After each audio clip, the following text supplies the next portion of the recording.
Mayor Randy Burke. Here. Commissioner Darren Davina. Here. Commissioner Ken Gaspar. Here.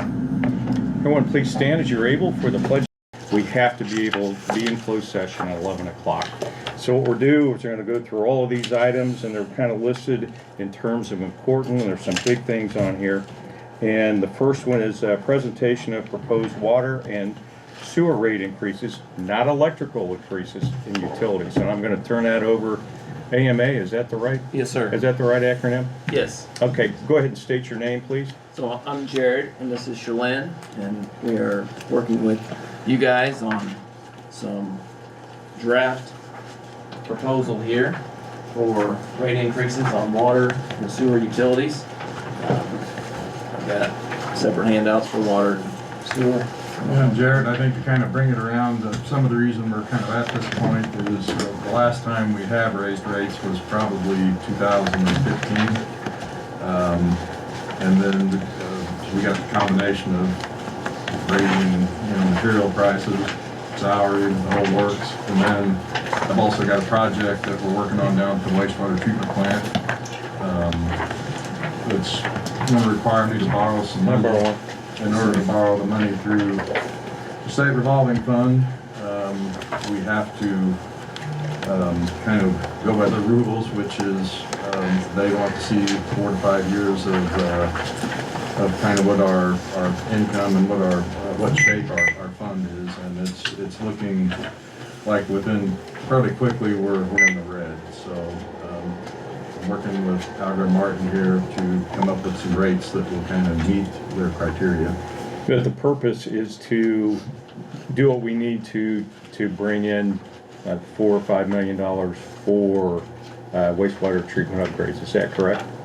The rates are being done in order to keep us in the black. To qualify us for. To qualify us for. So this will qualify for us for the SRF. Correct. Okay. All right. Go ahead, please. Beyond that, you do need to just have your budget balanced. So Skip is correct. Last time there was a rate increase on water was 2014. So we've gone through the last few years of data for your expenses and revenues, and the projected budget deficit for this fiscal year is down there in red at the bottom, $549,000 projected. Obviously, you'd like your revenues to be more than your expenses. Moreover, to Skip's point about the loan, SRF requires that your debt service ratio to income be 1.1. That does not mean that you have to have 110% of your total budget projected. That's your debt service. So if you owe a little bit of money, so part of your expenses is the money that you're paying back on old loans, and you need to have 110% of that covered with your excess. How much do we have in old loans? It's mostly the water treatment plant on the water side, and that's I'm not sure where we're at on that. That was about a $10 million loan. And that was in 2013, so it'll drop off in 33. It's about 800,000 a year. Right. In payments. So are we paying down that $10 million debt? Mm-hmm. Correct. Okay. And then we have debt on the sewer side as well, and we've got some coming off here from they built the oxidation ditch, and then we have Next year it's off. Yep, and then we have Okay. Yep. All right. Please go ahead. Sorry. So currently your debt service ratio is 0.45, and DNR is looking at that to be at 1.1. So to correct that and to correct your projected deficit, rate increases are needed, and those rate adjustments that we're showing on here, I've actually got, we put together 3 different options, and we can look at those, but I'm just going to talk through option 1 so that we can discuss that, and you can look at the others in a little more detail. I know you're constrained with time. So expenses include your operation of facilities, maintenance of equipment, replacement of equipment, and highly probable capital projects. So staff goes through and looks at things that they know they're going to need to do in the next 5 years. We include those costs in the projected expenses and back into what your rate is going to need to be based on those projected expenses over the next 5 years. Obviously, you don't want to include everything in the base charge or the unit charge, so there's a bit of a method to splitting up the base charge and the unit charge. You take your fixed costs and you put those into your base charge, things like wages for workers that you know you're going to have to pay, and those are things that don't vary based on how much water you sell. You put those in your base charge. Things that do vary, like what's the electric bill going to be and those type of things, you typically put in the unit charge. And you can shuffle between those two a little bit, and that's what we've done to come up with your 3 different options. But you are fairly well constrained to, here's the projected expenses, here's what the rates have to be to meet them. And so at the bottom line, you're going to be pretty much the same. It's just how you allocate those expenses. So the difference between the options here is how much we accelerate. How much? I mean, that's what I'm getting at. Is that correct? No. So Okay. you're going to be stepping up similarly on all 3 options. The 3 options, the difference is going to be, I'll say, who bears the brunt of the expense. And the way you come up with that is how you allocate base charge versus unit charge.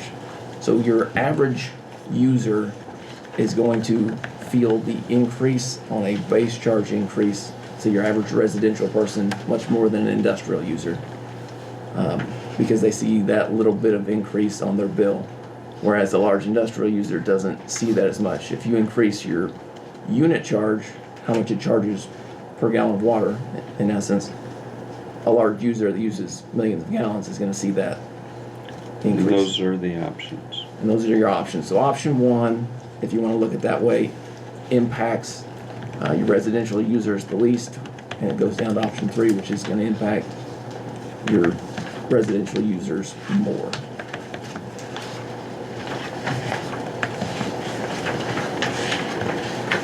Okay.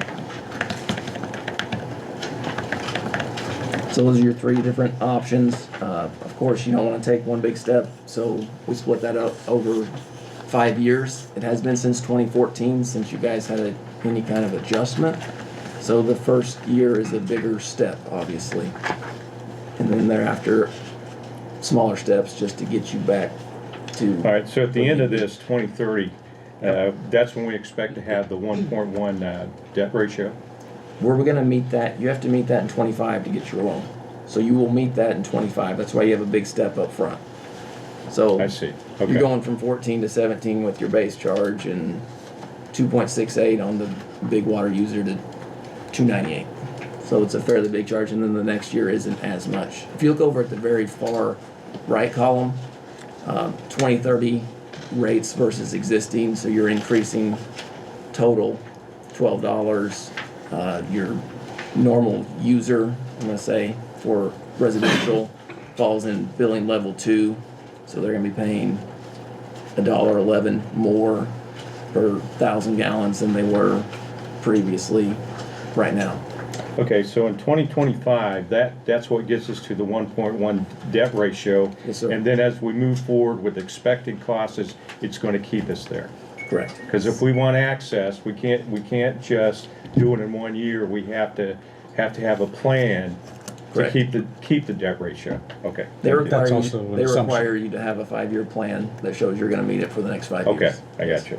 That's also an assumption, there's no additional debt. We are taking your additional debt for the projected sewer project and putting it in the sewer. Right. But in 5 years, if there's something that we just don't know today, Correct. That's not included.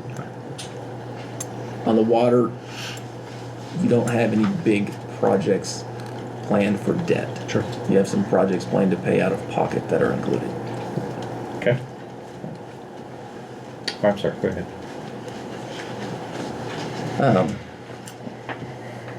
So I thought it would be helpful if at the bottom you see the monthly cost. So your average residential user uses about 5,000 gallons of water. That's kind of a state standard for checking what your rates are going to be for your individual users. Right now, your average person's paying $26.52 a month. That'll step up to $31, $32. That first step, like I said, is a little bit bigger, and then a little bit thereafter. Your average commercial user uses 3.6 million gallons a month. you can look at their rates. They're about 10,000 going to 11. Your large industrials, which that's 13 million gallons of water, 32,000, and they go up to 36,000 with that first step for your average. Those are averages. So you've got users that are bigger than that and smaller than that, of course. On water, you do have 6 different levels of billing. Sewer's a little bit different when we get to that, but it's a tiered system. Part of the reason for that is the city has to maintain infrastructure, meters, and personnel to serve individuals and large users, and you end up spending less time and have less infrastructure to serve a large user, so they get a little bit of a break on their unit rate. So that makes sense. Sorry about that. Another Can you robocall. explain to me the loan process, how long the loan lasts, the terms, It's generally 20 years 20 with a years? state And we're due loan. this year. So 20 years ago, we made a loan, a state loan? So the sewer plant big project was completed in 26, so that's when your loan was finalized. So it's kind of like when you build a house, you get a construction loan. Once it's finalized, the state finalizes your loan and you begin paying that down. So that loan was finalized in 2006 for the big sewer project at the wastewater plant. That drops off this year. So if you, I've got an extended bunch of numbers I can show you guys, but that $800,000 payment drops off. Our new project that we're going to do next year, when we get finalized for another year, that plugs into these numbers because you'll have a new debt that you add in. And we also have a lot smaller loan, but we do Yeah, we have have some smaller. debt down there on projects we did back in, like around. 13. Was it 13? Yeah, Down there when we 15. done some of the upgrades at the treatment, we had a grant and we matched it, yeah. Yeah, can you kind of, I'm going to skip, you and I talked about this, but kind of give some magnitude of what we would want to borrow and what would be used for, use it for? Can you kind of give us a summary? Right, and Jared, do you have kind of the numbers of what we applied for? It was right around, it's 4-point-some million that we have bonding capacity left. It's about 4.5, yeah. Yeah, 4.5 million, and that's what we're gonna borrow from SRF. And the reason we're wanting to go through SRF is because it's kind of a pain, but the interest rate is considerably lower than going out on the market to get it. Okay. So what kind of things would we expect? We're looking at water treatment, is that the biggest thing, or is there So other this things? will be sewer. This will be sewer, Yeah. okay. We're doing some upgrades on our oxidation ditch, converting about half of it's all got mechanical rotary aeration in the back, and we're gonna probably convert half of that to diffused air. They're also going to kind of restart up our primary clarification in the front. And we also have to do some work on some old buildings there to be able to take the sludge from the primary clarification and be able to treat it. All this has been kind of being done to kind of give us a little more room in the plant here, some more, we can say a little bit of nutrient capacity probably. So a little bit excess capacity, and plus diffusion works better because, You're gonna get more air. And they also, it's much easier to adjust up and down. As the needs for air in the O-ditch changes, we can, with the variable frequency drive, they can lower it up and down. It should save, I mean, looking at some of the estimates, we'll have some savings in electricity that over okay, time. so we can adjust to the load. Hmm? Okay. Skip, do you do the land application now? Yes. Okay. And would this reduce the land application? No, it'll probably increase it just a little bit. Okay. And then down the road, when phosphorus hits us in about 4 or 5 years, we're gonna have more land application. You know, we're not getting much to help us on that end. Will this help with phosphorus issue? Yes. Okay. So part of the different aeration method allow you to cycle that on and off and allow you to deal with the different nutrients a little better. Upcoming limits on the wastewater plant include nitrogen and phosphorus, so being able to address those will be part of this. Okay. But we will be having another project down the road to further address phosphorus. We can't get around it. We'll probably have to do some sort of a chemical treatment to remove the rest of the phosphorus. to get it But out this of the mix. advances in that direction. This is, Yes. we have to do this as well. Yep. Okay. So I know one of the main questions is usually how this is going to impact residential average person, and that's that top line. One thing I did is I pulled some of your neighboring towns, what they're currently paying. Some of my info is from 2020, some of it's more recent, but you're going from $26 essentially to 43 over the entire rate increase.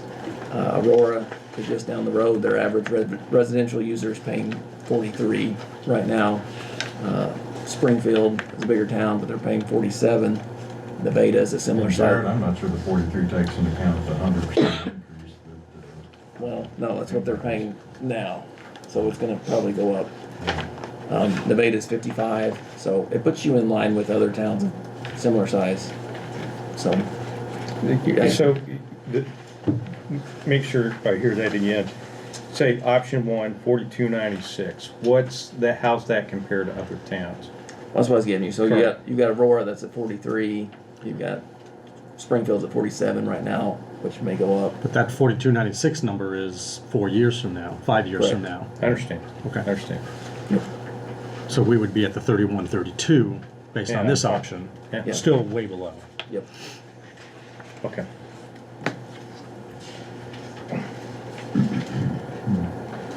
So I don't know what you guys want to discuss. And like I said, the other options, it just shuffles who's bearing the brunt of that sum.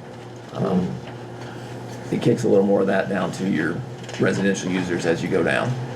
So option two, is it more, you said option one favors residential, option three impacts them the greatest. Correct. Option two, I'm assuming, is in the somewhere middle. right in the middle. Right. So how does it affect commercial and industrial? Do we have different rates for commercial and industrial? Yes. So Depending on their usage. Okay. as you The tiers. as you slide that from one user to the other, you're sharing that cost Got it. differently. Okay. And that's why I was saying at the bottom, your required revenue doesn't change. So you're trying to hit that number. Correct. It's just how you're getting Where to we're it. getting it. And Correct. what's the average user using 6,000? 5,000's I'm sorry. the rate we use. That's kind of a state standard. Your actual It was around 4,500. is a little bit less. Is less. Yeah. So realistically, it's probably a little less than that. I don't know if you guys have anything else included on your sewer bill, but that would be separate from this. Okay. The biggest difference between these is, yeah, how much is going towards the base rate versus the individual. So like option Yeah. 3, all of the rates are going up an equal amount. And a base, Option 1, the resident, or like the lower levels, they're going up more than the higher levels. and a Commercial's still base, paying more overall. and a base rate is the fixed cost. Right. The fixed cost that it costs to have the operation, and Yes. and then And you as a user, if you have a water meter and you have a bill, you're going to pay, we call it the minimum charge. yeah, the minimum charge. Yes. And that kicks it. If so, I remember this. So if you use only 2,000, and there are some people, 2,000, you're just paying. So your base rate includes the first 1,000 gallons. Okay. And then you start paying the unit charge after that. Yes, sir. You do currently have discounted rates for senior citizens, and that And that'll have to be looked at. it's currently half of whatever the normal base rate is, and that would remain half, so that multiplier would remain the And same. that's one of the things the SRF looks at. Or when that's Yes. why you have to do the rate study. You also have a multiplier for out-of-town users, and that multiplier would remain unchanged 20%. What? 20%. Yeah, 20%. for out-of-town users. Do we have a lot of out-of-town users? No. Oh, okay. Were you talking about outside the city limits? Okay. Okay. And so it's required by state law that you have a public hearing on this. So, Yes. and if the council so desires, we could And is there a 30-day notice? 30-day Yes, notice. 30, requirement, Yeah, yes. 30-day notice, so we're So that 30-day notice Yeah. and the public hearing can be a council meeting yes, if you so choose. And so yeah. you can hopefully, Well, we won't make the February 13th meeting. Well, but I think, can we go ahead, I was trying to read through the letter that Heather sent the other day, and can we at least have You can add going to the, have a draft ordinance for them to review before we have the public notice? yes. Okay. yeah, you could have the public hearing, but We could go ahead and have a draft ordinance, basically, because DNR has to review all this, whatever we Right. decide, right? And Right, we have to have a decision that's gonna be on that ordinance for the public to comment, right? We can't just put options out there and have the public comment on something that they don't know what we're gonna decide. So really what we're doing today is selecting options. Yes, sir. If you give us some direction, we can put together an ordinance for you guys. to general review. direction. And you said that the most equitable between business and residential is option 3.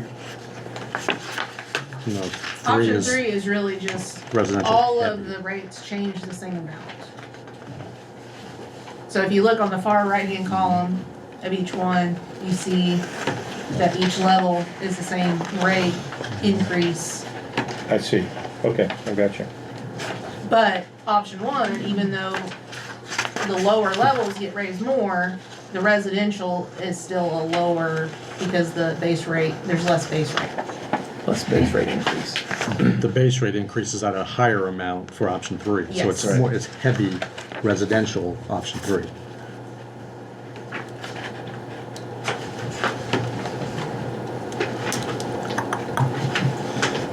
Did you say, Ken?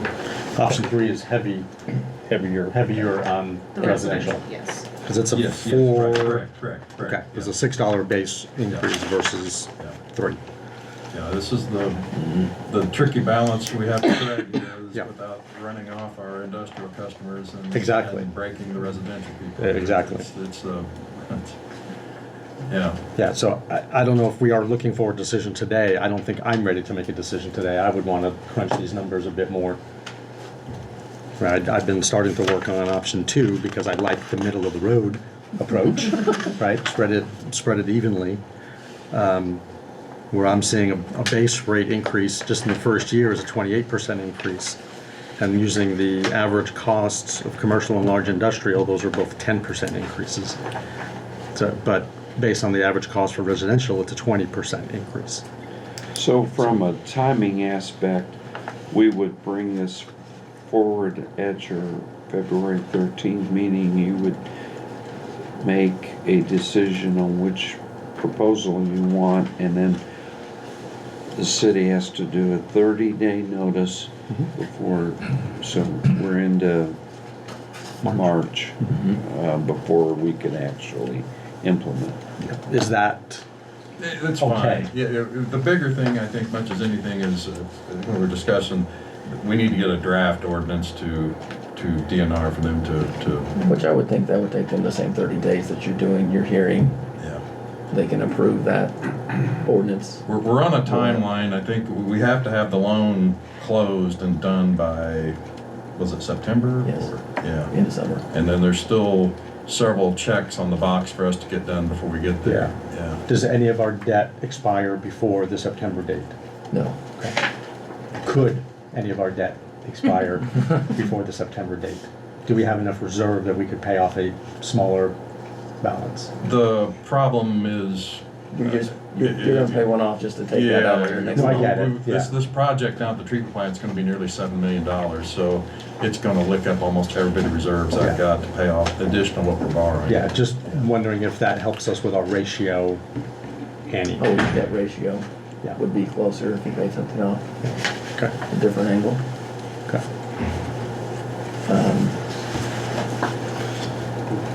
On water, no. On sewer, yes, you could probably do that. Okay.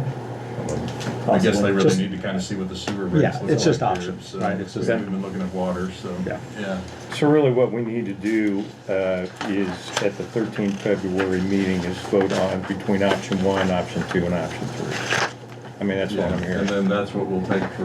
Then it goes to DNR, draft ordinance. Yeah, well, and then we'll have to. We get do a it public here. hearing set up, Yeah. Which, I guess, you know, If you're- we can if you're set up, attending it's at the 30 days, you have 30 days notice, I mean, we could set the 30 days from now if you wanted to, it's, or if you wanna have it at a council meeting, it would be in what? It'd be in March, I guess, wouldn't it, yeah. What I heard Whatever was, you guys wanna do there. what I heard was that they'd like to decide on what they're calling for so that the public could have comment on that particular option. Correct? Isn't that what you indicated, Ken?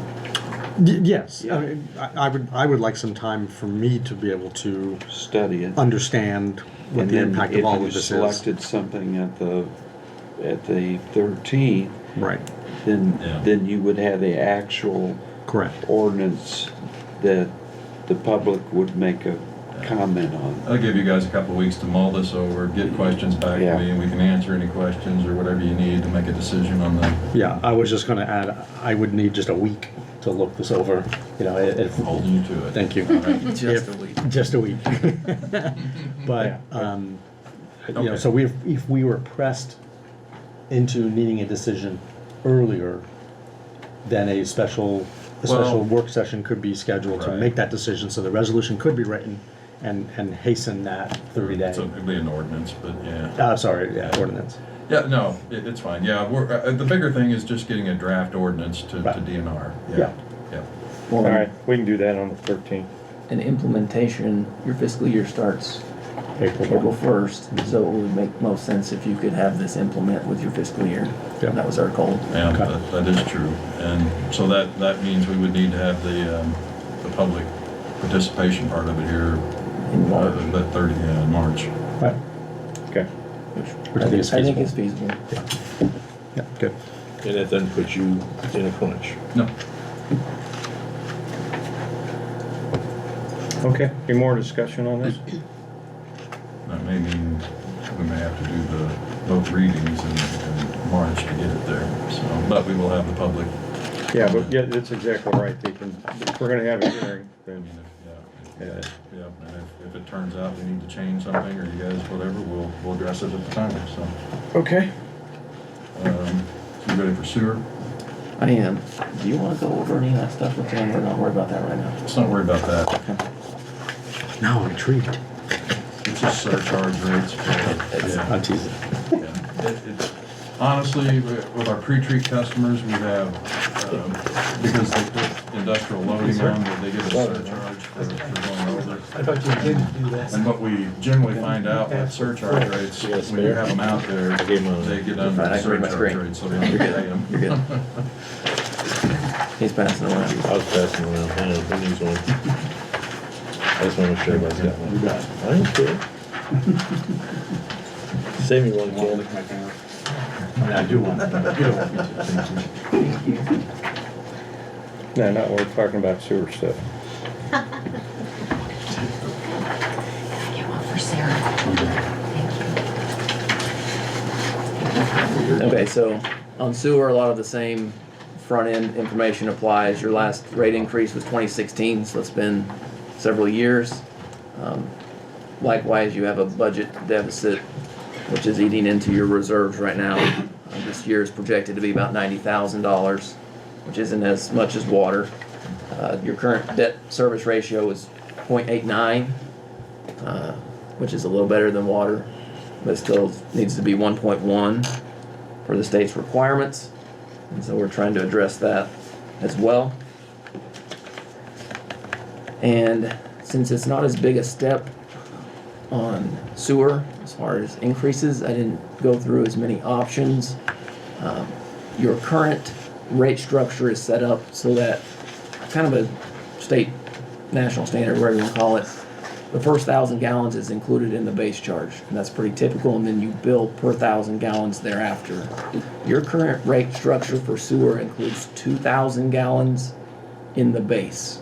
And so when, I think you messed up. It's all of this one. You didn't. That's the whole water. This is just a label, and not the calculations. I think so. The base should be the same for both of those. Right, the 2,000.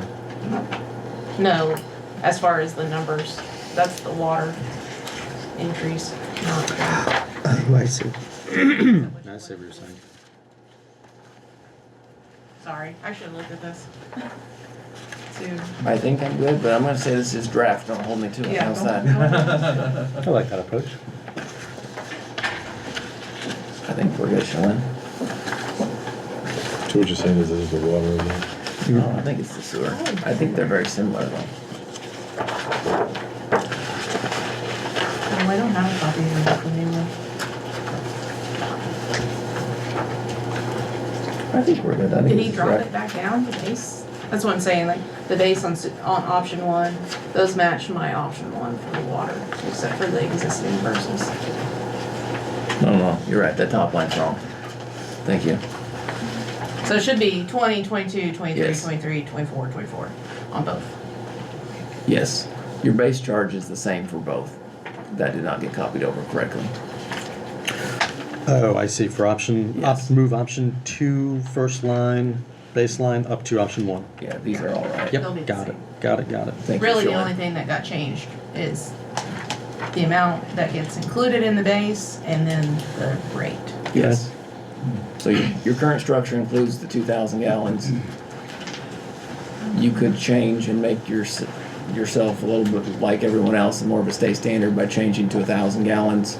Effectively, what that does is give your average user less water up front and start billing them a little bit sooner. So that puts a little more burden, you might say, on the residential user, but it doesn't make it more universally accepted. And it makes it similar to how we do our water as well. And it makes it the same as your water for billing.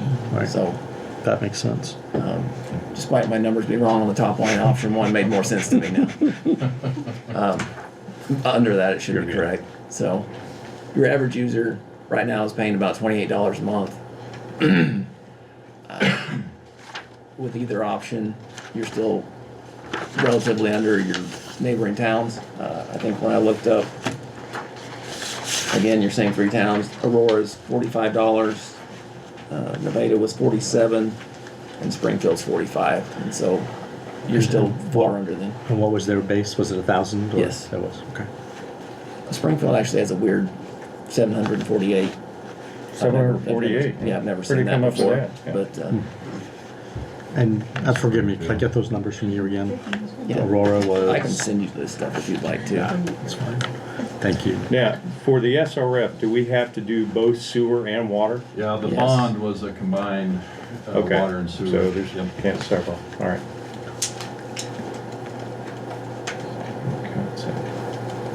And this is both 2,000 or 1,000 on the base rate? So that's your main difference between it. So option one, you would change your base rate to include 1,000.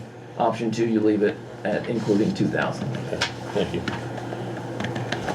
And that's why option one, your average user ends up paying just a little bit more. Okay, thank you. Sure. There's one in my bag somewhere I want to dig.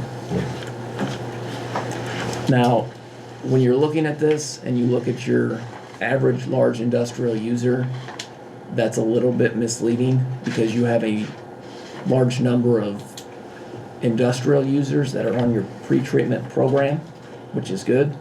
It maintains better treatment at the treatment plant. However, your large industrial users are not 1 million gallons a month. You've got one that's more like 1 million gallons a day. And so their bill is not going to go from 3,000 to 3,800. Their bill is going to be more like 53,000 to 78 or something like that. So large users on that bottom line are going to see more impact than $800 a month. And we only have one of those, right? No, You got no. a we have handful. probably at least 3, I would say. Yeah, Well, Tyson's about IDF. a little over 1 million. IDF is, Everybody has Shriver's half a million a day. about $500,000 a day. Okay. And Shriver's is, they're quite a bit less, but they use, like 200 or something. yeah. I think on the water, there was 3 that used at least that were hitting They're in that top tier. that top tier, so.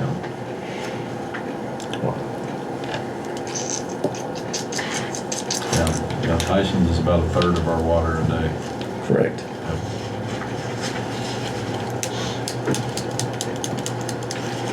All right, I think for the next city council meeting, then we'll vote on the 3 options, water options and 2 sewer options. And we'll just, I'm assuming this is all the same hearing, DNR, it's all combined, correct? Yes, Okay. sir. And I will send you guys what I'm putting up here on the board, Correct. revised in an email, so you'll have that to chew over. And if you have any other questions, I don't mind answering whatever afterward. So I'm gonna have a nerdy request. That's fine. Any way to see any of the detail? Yes, Okay. most people don't want that, so I I don't know. do that, but we've got several pages, and I can send And I'll that to take you it guys. electronically. Okay, Yeah, perfect. that'd be great. Has it Thank been you. updated since what you sent me? So what I sent you was basically option 2 on the sewer and option 3 on the water. Okay, And so when we went back and made more options, I didn't go through the expanded detailed yet. okay. And I don't know that I want to until you pick one. I don't blame you. And we're paying for it, so. I was actually gonna ask if there was a preferred, Do you guys have a guidance. on your options? I pick 1 and 1 myself, 1 and 1. but that's why I made it 1. Okay, You can do whatever you want. right. You guys are the decision makers. I would Well, thank you caution for that giving us options you didn't want. I appreciate we- that. We bite it off our own industrial, that would really hurt us. That's why I gravitate towards option 2 on the water, just try to Yeah. say everybody's, Yeah. it's equitable. So, yeah, but hey, that's why we're here, right? Any other questions for these guys while I got them here? I don't have any more questions. Wait a minute, if I can reach out to you between now and the 13th of February. Yeah, well, I'm happy with that. Excellent. Thank you guys. Thank you. Really appreciate it. That's yours, or? I want to say not that the rest of this It's an will be agenda. interesting, but would you be offended if we left? No, not at all. Not at all. I would be shocked if you stayed. Perfect. Unless you want to be on the TIP commission. No, sir. No, sir. I do not want to be on the commission. I don't live in Monett. I don't know if I can even, so. Okay, let's go. Thank you very much. We appreciate it. Thank you, guys. Yeah. He's probably been waiting for that, actually. Thank you very much. Thanks for coming Nice to down. meet you guys, and Where's your office, by the way? we're in Joplin. Joplin? Okay, not too far a drive. No. Yeah, okay, let's go on to discussion of the TIF commission. I think we've got a TIF commission, we're selecting 6, right? And then that'll be by ordinance at the next city council meeting, unless we have the whole thing, the school, the county and all of that. But we need to decide who our 6 people are. And what you should have is the one that was TIF commission that was appointed by the last city council. And then we have names, we have a list of names of who's been proposed by the current council. Yes. We do, I don't have a copy with me. This, No, that's the That's it. previous one. I Can you? got it somewhere. Yes, I have it here. The 6 names that you had was, and Ken did an excellent job of following up. I don't. Anyway, Keith McCracken, Lance Metlack, Medlock, yeah. Scott Beckworth, Rod Anderson, Marion Chrysler, and Scott Smith. And what has happened also, well, those are your 6. I'll leave it at that. We can go on further if you want. Those are your 6. Who was the one after Lance Matlock? I'm sorry. It was Scott Beckwith. Beckwith. Okay, thank you. I got all the rest. And then the attorney had sent out letters to the school board, and they came back with Jared Warmington and Walter Branch to represent the school board. And then Berry County sent information which we received, which would be Sherry Smith, the assessor, and Skylar Bowman, the collector, to be on their representatives for Berry County. And then there's one more, which is the representative of the other affected taxing jurisdictions, and there was information sent, and I believe that, I think You're talking Lawrence County. no, it's Barry. not Lawrence County. They have another position for other things, like there's a library. I don't know what the other taxing entities The handicap agency, that have a property tax. And it was communicated to them by our attorney that they are to get together and select someone to represent those taxing entities. If they do not, then they do not have representation. And so what we would do is develop a resolution for your next council meeting with these names on it. And if the group gets together and selects for that, we'll include that. If not, Doesn't the resolution just need to list our 6? Because we are only approving our representatives, I'm not. not sure about that, Ken. Okay. I'll double check. Yeah, because Ken, well, we have an existing resolution right now, so, Yeah. my intent was to have a resolution for what this council decides who should be on it. Yes. Of the 6. Of the 6. Only, not the school districts and We not. can't, well, we Right. can't push back. Can't we tell the county no, we want someone No, else? Okay, I didn't think so. No. That's my only question, but bond council's been very good at that. Okay. Read everything. I'm not as detailed. Yeah. Ken caught some things that I was reading wrong. But we'll double check that. But we would anticipate having a resolution for you on your February council meeting, because they are scheduled to meet, have their first Later, right? on February the 20th, yes, sir. Okay. And I'm sure our attorneys are telling them, hey, we're doing our first meeting on the 20th. Yeah, it's 6 o'clock at the casino, and he kept asking, so I believe he'll be here and walk them through it. Okay. Well, anyway, it's taken a long time to get this done, I guess, but ties into a lot of economic development that we can do. Okay. Any issues with the 6 people that we've named here on the council? No, sure. Okay. So I guess you have the 6 names that for the commission. We'll double check on the resolution. Okay. Any other discussion on TIF commission? Have these names been contacted by the city? Just asking. Is that a process that's next? Well, you bring up a good point. Does everyone that the 6 names we submitted, do they all live in the city limits? Because that's what. Okay. They do. I mean, I only know the 2 that I've provided. I've confirmed with the 2 that Same I've here. provided. they Us both too. do. Definitely, Yeah. city limit. Is yours, no? They live in the city limits. They both haven't had TIF commission experience. But I mean, you've contacted them. I have. So I have. everybody's been contacted. Yeah, but I've contacted mine. Yeah.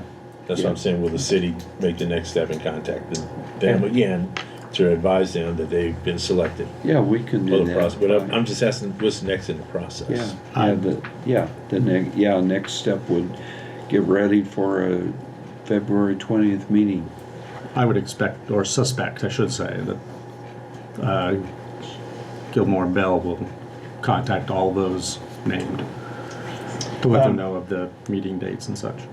Okay. But I don't know. Do Keith and Lance, Keith has TIF commission experience, right? Has not. Okay, he's on here though, so, okay. This is the last ordinance. Right. Yeah, he was not on And the some of previous those board. names were not qualified because they lived outside the city. There was at Yeah. least two on the previous TIF 2 board. Donna and Steve. No, Donna and Jane. Jane no Jane's longer not lives there. in Monett. Okay. I don't know about anyone else. Okay. John Bruner John Bruner hadn't gotten back to me, and I did not have contact information yet for Steve Sparandio. Excuse me. Okay. Do you want Who, the- you had Marion Chrysler, and who's the other one? Scott Smith. Scott Smith, what's he, I don't know Scott He's Smith. Ron Smith's son. He was on the TIP commission previously. He passed away. Scott filled in for him at the end. Oh, He is okay. currently an insurance Okay. agent on Farmers Insurance. I had to sing the song, boom, boom, boom, to remember Farmers. Farmers Insurance here in town, and he lives in Monett city limits. And before we move on to the next, do you want to discuss the appointing members of the comprehensive plan before we discuss Central Well, Avenue? Do that's- you want to flip flop it since we're on that kind of? I don't thing? think Surf Avenue will take very long. Okay, fair enough. Yeah. All right, so you got our 6 names from the city. They're named here. So anything else on the TIF commission? All right, Central Avenue Improvement Project. The reason this is on there, just want to make sure that if you have questions about the options, and these ones went through on 2 January, if there's any other options you'd like to consider, or any questions you may have, because we do need to vote on this on the 13th of February, because everyone's waiting on us. MoDOT's waiting on us, the citizens are waiting on us, and I think by now we've had ample time to look and think about the options. So we'll plan on voting on this on the 13th by option, and those options are the same ones that you saw on the 2nd. Okay. Any issues? No. Okay. I'm sorry, did you have any? I'm just waiting till- Anything new, Kevin? I mean, from the options that we talked about? Because you weren't there, but John Batchelor gave us a pretty good rundown. If you don't mind, I'll bring John on. He's on there so you can hear what's going on today. Make sure No, he's go ahead. on the same page. John, are you there? Yeah, I'm here. Okay. No, the options, I went over, the January 2nd council meeting and listened to all your comments and the presentation that John gave, which is very good and explained everything, to a point that I believe that, unless you have any more questions, or comments, the options are there presented to pick one. Yeah, If you're and ready there's to no do that. changes to that table since we talked about it on the 2nd of January, same one, right? No, the same tables. I've added some other costs like the utility relocation sewer that we've completed. We've still got to do water line relocations, Okay. for whatever option that's picked except for the lower options. I'll throw Dave Dunn under the table since he's not here today. He's committed to doing some of the option A stormwater improvements that we've already done in the past on First Street. There's a section there at Bond and First that needs to be done, and down at Broadway and First that would be done Yeah. with city forces. And just kind of summarize the cost and the options that you picked, and we know which direction to go and how to proceed with getting the budget numbers set aside for next year or the following year's budget. Do you have, I'd ask, do you all have an indication, and the reason why I ask that is, we're doing the budget right now, and I've communicated it's just time. We've got through help of all city staff, we have all the budget numbers from department directors plugged in there, and my philosophy is that you can always plug them in and we can see where we're at. We also, one of the big long-term deals is what your policy is on cash. You know, what your reserve policy is. Now, one of my concerns that I'm not up to date yet, although Kevin provided a list of all the projects, capital projects that are out there, and our job is to make things happen. Yeah, but at the last work session there was discussion about a lot of different things, and so Kevin has provided those. We have not had the time to look at those capital projects, but what capital projects, just for summary, do we have going on? The summary of projects is the Chapel Drive overpass with the Chrissy grant, and there's basically funds in there. Chrissy grant's 4.826, 250,000 for the railroad, 250 for MoDOT railroad safety. Then the street projects that Dave has in there should be around $1 million something. And then we've got the TAP project, which it had a cost estimate of $618. We've got $494,000 of TAP funds. So the city's sure about $125,000. And then storm sewer project he has on Kale from 9th to 10th should be in the neighborhood of $180,000 to $200,000. Then we've got the Lowe's Lane Governor's cost share, which we've got about $500,000 in Governor's share funds on, which the other $500,000 will be city. And then there are some, as we talked about, transportation, that we have a $1 million project out the airport that needs a match. Anyway, all my point is, if you have an idea it would help us as we move ahead of what you're all thinking. And if you're at odds, that's fine too. But in the next couple of weeks, we're going to be working to see how much money we've got. And there was some discussion about, and by the way, we also have Parks project, which is in a separate fund, I understand. We had a meeting with a financial advisor on that, and we were looking at lease purchasing, and so there's debt possibilities that we might do on some of these projects. But if you have an indication, it would be helpful if you're looking at a particular alternative to discuss. Obviously, you can't make a decision now, I'm not saying that, but it would be helpful so we can do what you want us to do. Well, I think that the highest priority's gotta be the Chapel Drive overpass.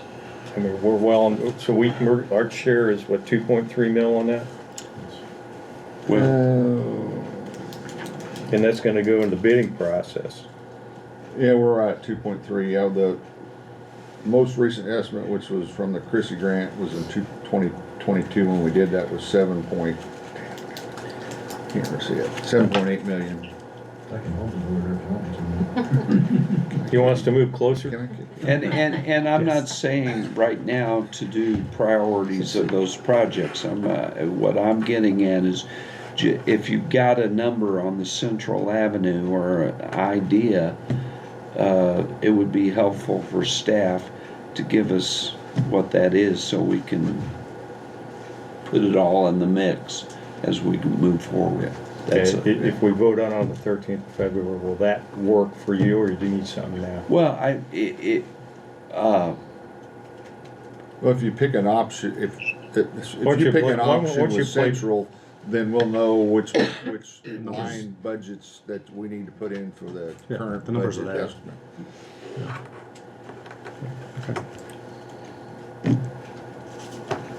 I tell you how I feel now, but if nothing else, why don't we take the most expensive option? Can we work toward those direction, and then, we don't do that, then, move the money around?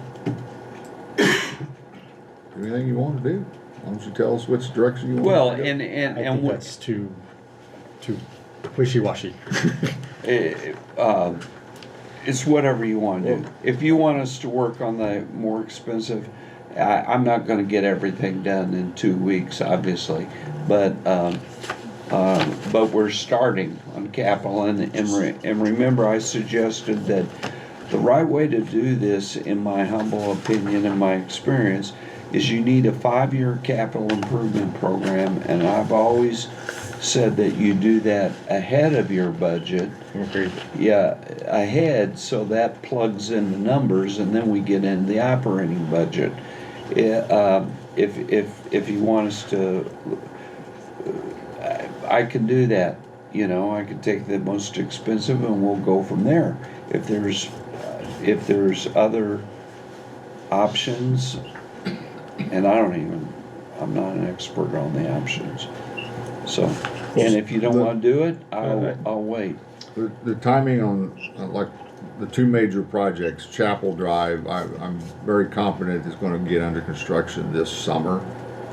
I don't know exactly what date, but it'll run through, majority of funds will go through this budget year, with probably 20% funds roll over to the next year of the $5 million. And if you do Central Project 2, then let's say you pick option F, okay? That'll run into a good, probably not much in 2025, and most of it will be In 26? 26, and part even goes into 27. You're talking about calendar year. Yes, budget year. Budget Budget year, year. April 1? Mhm. April 1, because of the bidding? Yeah. Okay. So there's not gonna be you've already spent a sizable amount of money on Central, as you know, but the majority of it going forward will be in the next 26, 27 budgets. Okay, that's good to know, thank you. And then you're bidding out the, when we get the TIF, we're gonna do Yes. so we got the TAPS deal, and what is that, Lowe's Lane? Is that what that's Well, called? no, the governor's cost share will be within the TIF, Yes, assuming the TIF 3 gets pushed yes, forward and gets. but that in project place. could be bid out this year for It this needs to be, fiscal year. yes, Yeah. and it needs to be completed. Probably 90% of it will be completed within this budget year, and there'll be a little bit of rollover because of. Okay, that helps me, thank you, that helps me, I don't have to consider this, there may be some, but not much, it'll be in the next fiscal year. Right. That helps. Okay. You can wait, obviously, and vote on it at the next council meeting. All right, I think that still gets us to a vote on February 13th for one of the options, option A through F. So I'm really confused by all of this, I'm sorry. We're not discussing and deciding an option today, so that in We can if you February want. we Yeah, actually. you can, we want. That's fine. And that way it becomes very simple, but we'll want to make sure that if we do that, okay, option, I want option F is what I want. So I'll offer option F, and we decide today, then then we'll get the public input at the city council meeting. And technically, you can't vote on it now, but if you have a The know, consensus? you would, I Correct. don't, yeah. Yeah, my thought and hope was that we don't kick this can down the road any further, and that we have a consensus today, so that we have a vote on the February meeting, where we have a definitive decision that we put out to the community. And the consensus is a nodding of heads. It's Correct. not- Yeah. Yeah, absolutely. So, during our last work session, I stated that my minimum accepted level would be Option D. D.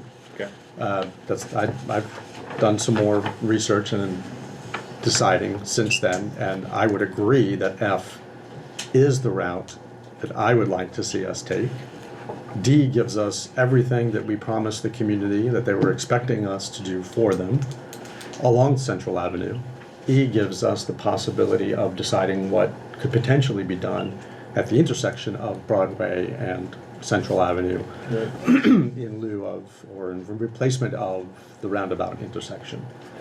That this doesn't guarantee anything, right? The design engineers, so John, you all could come back and say, well, there's no real good solution there. So I understand that's a sunk cost that we would have, but not weighing our options and understanding what our options are and having a design or potentially having a design for that intersection, I don't think is an option. So therefore, yes, I would support us proceeding with option F. I agree with option F. Well, and I do too, and let me tell you why. I want to ask this question about the spending for the proposal for, what does it say exactly, word for word? Giving us research into the development, what to do with this, where the roundabout would have been, the circular area. It's on just that Broadway. you can't say where the roundabout Okay. would have been, because that's a whole different For that design. money, we but get more than one intersection. option, we get options, that money spent. Yeah. That was Is John there a way, mentioned. okay, Yes. is there a way we can do that as being the city itself, or we have to rely on this outside source? I'm just not understanding. I what mean, you're- is this definitely something that we want to hire transit systems for, or is this something that we want to do on our own with public No. input and more? Well, It part does of- have public input. Part of this, it includes public hearing, that's in the contract. That's, Because remember, that was a controversial piece, not central. So we're building in, by contract, hearings to get public input when we start considering options for And how the many, intersection. how many options would you think we'd get for this cost? John, what was it, 10 to start with? Yeah, we were going to start with 10, and then we would do conceptual plans on 3 of those options with detailed estimates. And how long do you think the engineering idea would take for 10 options?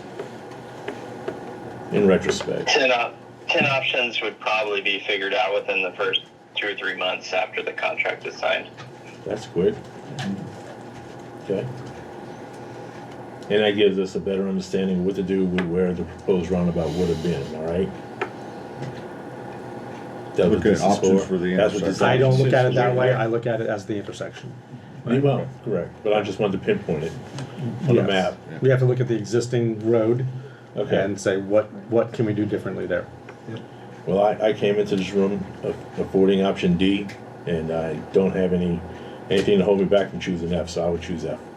All right, let's, if we could come with an ordinance or resolution. Yeah, Resolution, right? yeah, and we'll have that, and from a budgetary standpoint, we're gonna have some engineering costs for this budget year, but the actual construction would take place in the next fiscal year, which is April 1, 2026-27. If we're lucky. Okay. Yeah. Very good, thank you very much, that helps me. Thanks, John. Thanks, Thank John. you. Bye-bye. Okay. So yeah, it'll be for option F, whatever that looks like. And I think we can do that in a resolution. Yeah, right. Okay, next item is appointing members to the Civic Comprehensive Plan. And I think everyone has the memo from Jason Ray from SIMCOG. And so, and there's, I think we have a list in here. And this is, Mike, you came up with this list, right? No, you guys in the. Well, we did, but this, you compile a list, right? All right, and so in the memo, we should take 1 or 2 from the planning and zoning. Those, is that Jeff Carr? Jeff Carr, Gail Huckmaster, and Mike Wallace. are Okay, all- so there's 3 of them. All right. They're all 1, 2, 3, They're all members of the 4, planning 5, commission, and 6, they've all 7, expressed an 8, interest in 9, 10, working 11, with 12. Thank you. And we should come up with 12 to 15, because I think 12 is probably a good number. Some people may fall out of that. I would like to be on the planning commission myself. I don't care to be on the planning and zoning board that does the regular business. One, I'm an engineer. Two, I've done this before, planning and execution. So I plan on being on the commission, the planning commission only, not planning and zoning. Because that doesn't change my position on the P and Z board at all, does it? No, it does not. Good, okay. So the planning commission is what's used to drive the comprehensive plan, Mhm. right? Wasn't it the recommendation of Jason that no council members sit on that commission? No, that's not the case, and that's not in the, if it is, I don't remember that. Because that's my preference. My preference that it consists of people from the community, not the council. So not even planning and zoning, not Darren? I'm not talking about planning and zoning, I'm talking about the comprehensive plan steering committee. I think we need someone on this comprehensive plan, kind of be as an ear and understand where the planning come from. That will help me a great deal. Okay, we'll agree to disagree. And I can still sit on that comprehensive plan board also. As it says here that typically determined by local ahead. ordinances. Okay, you know it. Member and council may serve. Okay, there's two different issues. Yep. We're talking about, and you use the term planning. I call it the city comprehensive plan. That's the big thing that Jason Ray is, and that's what Mike has compiled, and you're getting input. Correct. And that memo drives everything. That memo describes his thoughts, and it was shared by the planning commission. So that's what you're talking about, and it's 12 to 15, and it would be great if at the next meeting you could vote on those. Now, what you were talking about, Darren, is the planning commission. And keep in mind, and I was confused, I thought that the planning commission drove the comp plan. That's not the case according to Jason's deal. The city drives that. The planning commission should be engaged because the planning commission will use that comp plan to do planning and zoning matters, and they will actually work on the planning. Once the comp plan is done, they will work on the zoning ordinance, the tools to implement the comp plan, and that's the zoning ordinance. On the planning commission, the ordinance calls for 7 members. They have Kevin's left. They have. Well, Kevin, have you left yet? You're Just hiding. tell us. You're hiding. You're hiding there. They have 5. Help me out, Mike. I have a list somewhere. They're 1 vacant short of their. Kevin is also a member in the state law, and Hold on. yeah, he is. Yeah, No. I'm just hearing what he's telling me, I'm just listening. yeah, he is. I'm okay, if you want. He is considered to make up the 7 as required by law. Because he's the engineer. Well, you're going back. They've changed the law, but they've changed the law and taken that out. I don't know what we're doing here. But talking with Lynetta, they consider Kevin a member of the Planning and Zoning Commission. So they're still 1 vacant short. A voting member? A voting member. A voting member. You are a voting member on there to make up the 7. Isn't there some like conflict there? somewhere? No, I mean, That's my no, point. in fact, no, there isn't a So conflict. if he's reviewed plats and everything there, then he's gonna have a say on whether he wants it or not? All I'm saying is what they've got listed as him as a member, and it makes up the 7 required. And in the state law 10 years ago, which is what it was required that the city engineer be on the commission. And a lot of cities throughout had problems with that, so they eliminated that. In state law, it says that the city council can pick a member to be on the planning commission, and Darren is the council's representative on the planning commission. Okay? It also says that the mayor can elect to be on it. That obviously would cause a conflict because you would have a quorum on the planning commission. So having said of that, I know that's clear as mud, but that's the latest and best information that I got. But wouldn't the same apply to the board? Pardon? Would the same apply to the board?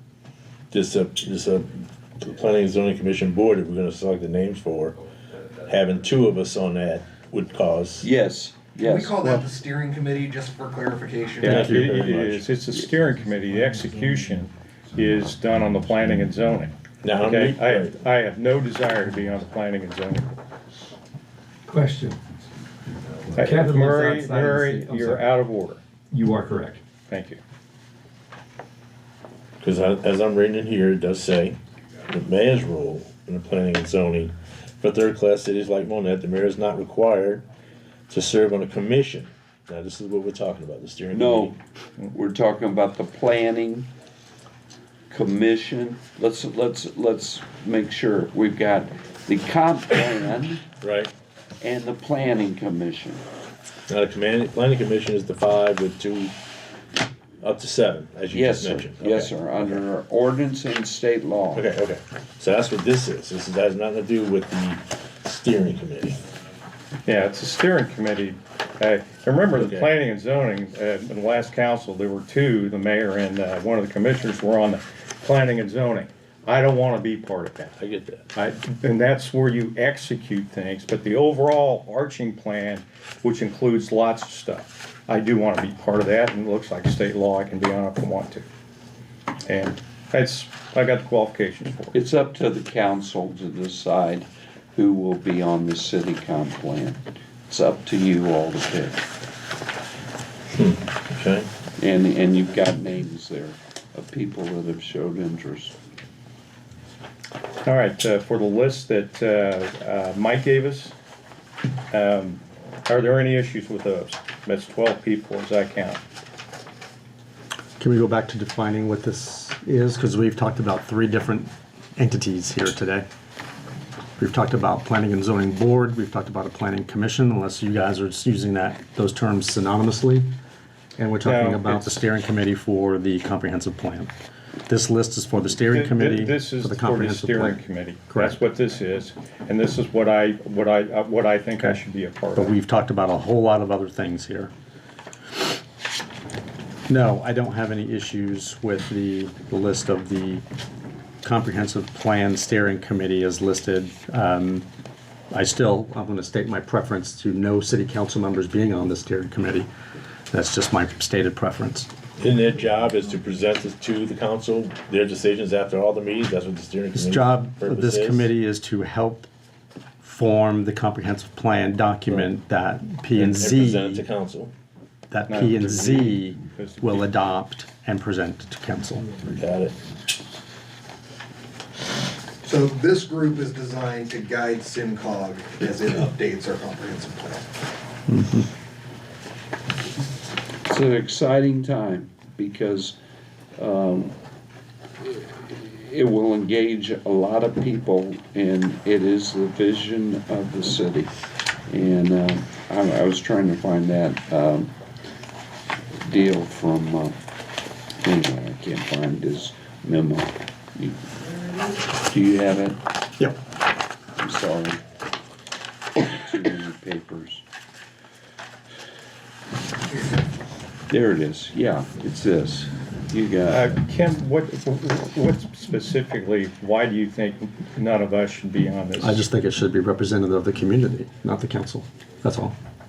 Well, it's still we still I know- represent the community, so I know. I'm not sure I get that. I'm just telling you my opinion, that I feel that, I think I may have given you too much. That we should come up with 2 other names from the community. I've noticed a few names I've entered didn't make this committee. And I noticed a couple of them are duplicates of the TIF also. Do you think there's gonna be a big conflict between the TIF commission and the comprehensive plan? Commission? They're not even related. I agree. I don't think they are either. Okay, well. But the 12 names I have in front of me didn't include a couple of names that I have included. I won't list those here, but I just noticed that they're not there. And so the question remains, where did this comprise these 12 names from? Was it like a lottery? No, we did no, it. it wasn't lottery, it was just, at the planning commission, I gave a presentation on the comp plan, and we've opened it up through Mike's the contact, and people have volunteered names. Maybe some of you, I don't know where they came from, Mike. And so this is the list of interested parties. Anybody can show interest. So at the next council meeting, to keep it moving, you all should pick some names and we'll get it going. We'll have. Pick more names or pick from these names only? Decide, make a decision. I don't have an issue with who's on here right Well, now. how did these names come about? That was the question I was gonna ask. Go ahead. You asked earlier, and it was just, names were collected from various Right. input So, sources. but some are on, some are off, and I just wanna know how. I don't know on the deciding That's all I'm asking. how the list, or the final list came about, but Now, I don't know if that Darren, matters. I have not done anything. This is the first time I've seen the first file list. A general, did you send out anything? A general thing went out to the community, who's interested in serving, and that's how you got in the list. I Correct? approached the council members Yes. and asked who to approach them, because they'd each told me that people were interested. I asked for a list of interested people that they had spoken with their top 2 candidates highlighted. That's how this list came about. That is the top 2 from each council member, the planning commission, and the planning commissioners who would like to be members. And there's still time if you wanna to add more people, if there's other community members. You know, there's still time. Okay. Do you have more names? No, yes, I do, but I'll submit them back to, I'm looking for my email for my paperwork trail, which I can't find in front of me because I'm on the spot, I guess, basically, and that's why, but I'm looking for the names that I submitted and, I'll I have confirm. those. You submitted 4 names. 3 of the 4 that you requested are on this list. Correct. So is this a discussion you and I can have later? Absolutely. Okay, then that's what we'll do, not to hold up today. All right, do you have any problems with anyone that is currently on the list? Okay, except for the mayor. Look, the steering committee is required to have a minimum of 12. We have 12. I'm good with the list. Well, you're gonna vote, so an even number probably is, probably ought to have a odd number. And if I'm on it, it'll make an odd number. I don't know if this is a This wouldn't voting type of. necessarily be a voting No, body. this is I mean, a- they help guide SimCog. Yeah. I mean, it's gonna be a collaboration. Okay. So, do you wanna add the 2 names on the list and you wanna look at it again? Yes, me and Mr. Gervais will discuss it, I guess. I don't want to add it here now in front of the council and the public, if that's okay. What is SimCog expecting from us and when? They're hoping to begin meetings in late February or early March. I'd requested that we handle this sooner rather than later so we can get them a list and contact these people and start scheduling meetings. I Agreed. wouldn't wanna give them a week's notice if SimCog wants to. Agreed. Yeah, So I think the next council meeting would be a good time to come to a final decision on the list. Okay. Is it imperative that you have No, it's more than not, 12 no. on the list? Is it imperative for you to have more It's than 12? imperative. I'm sure there'll be a dropout or two. Somebody will be vacant 1 week, and it could be a substitute name or something We can like go that. back is to it the right? list and That's what I was going to the bullpen, so to speak, Those are and- some of those questions I was going to ask. So. If we want to add 3 more from the bullpen, I would have no objections with that. Fair enough. But I think we need to have some consensus today. I have no problem with the 12. I don't have any problem with 12 either. Okay. So there's your 12, and we'll have an alternate list? Okay. We, if I remember right, when we approved the plan, I communicated that Mike would be the contact person and that interested parties could communicate with Mike. And that's, so if we get other names from the community that go through Mike, that's fine. And keep in mind, there will be sub-meetings that take place. For example, when I've gone through this, you might have something at Main Street, you know, just to talk about that issue. There may be another issue on economic development or housing. And it's a collaborative deal where there will be people engaging at those meetings to help SIMCOG draw this up. Good. I'd like to add my name to the list. That'll make 13. Then we'll have some alternates. We'll put it on the agenda for the February 13th for Okay. y'all to vote. All right. But that doesn't give SIMCOG the ability to act quickly. That delays it further. No, the February meeting is fine. That fits with SimCog's timeline. Okay, I'm corrected. All right. We're need to take a break and get ready for the closed session. Have any motion to go in the closed session? And If we have to discuss 2 more things we have. well, if you want, we Yeah. have to be at 11 o'clock in closed Oh, I session. see. So we have to do that. Okay, are we going to come back in the open? Yeah. I would say so. Could I suggest stating a time to reconvene an open session so that those who are interested in attending the meeting want to come back? Is this going to be a presentation via Yes, the projector and all that good stuff? it's a Teams meeting. Yeah. Okay. Yeah. I think you'll be done. It's a Teams meeting? Oh. Who's, no, I know who it's with, but whose computer? I don't have an invitation. I can use, It's gonna have to be like we did last time. if you include, if you add me to the meeting, yeah, okay, well, Are you gonna set it up? Yeah, I can do that. Okay. okay. All right. So 30 any minutes? motions to go into closed session? 30 minutes? That should be enough. All right, I'll move that we adjourn to closed session at 11 o'clock for a period of 30 minutes with the council, with Director Skip Schaller, City Administrator Jeff Hancock. Mark Kelly for minutes.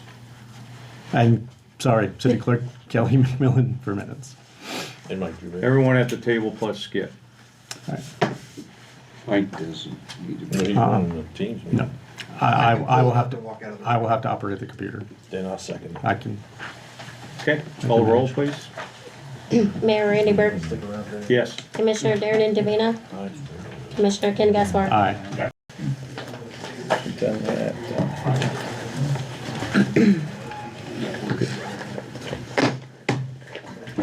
Okay. Hey, Jeff. What time you want to start the 11:30 meeting? Thank you, man. Sorry. Embarrassment, are we on television? Are we on television now?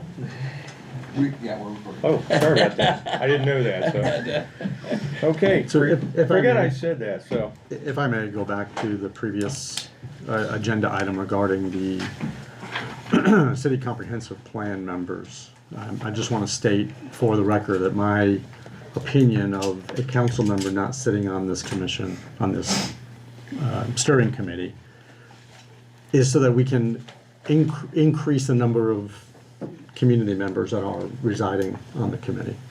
Additionally, this is based on just an opinion, that if a member of the city council sits on that committee, then some other committee members might feel that there's some strong arming or some influence that the council is trying to impart on this committee. Not saying that it would be true, because in these opinions, I take names and faces out of it, okay? So, and that goes for myself. Would it be interesting for me to sit on this committee? Absolutely, it would be interesting.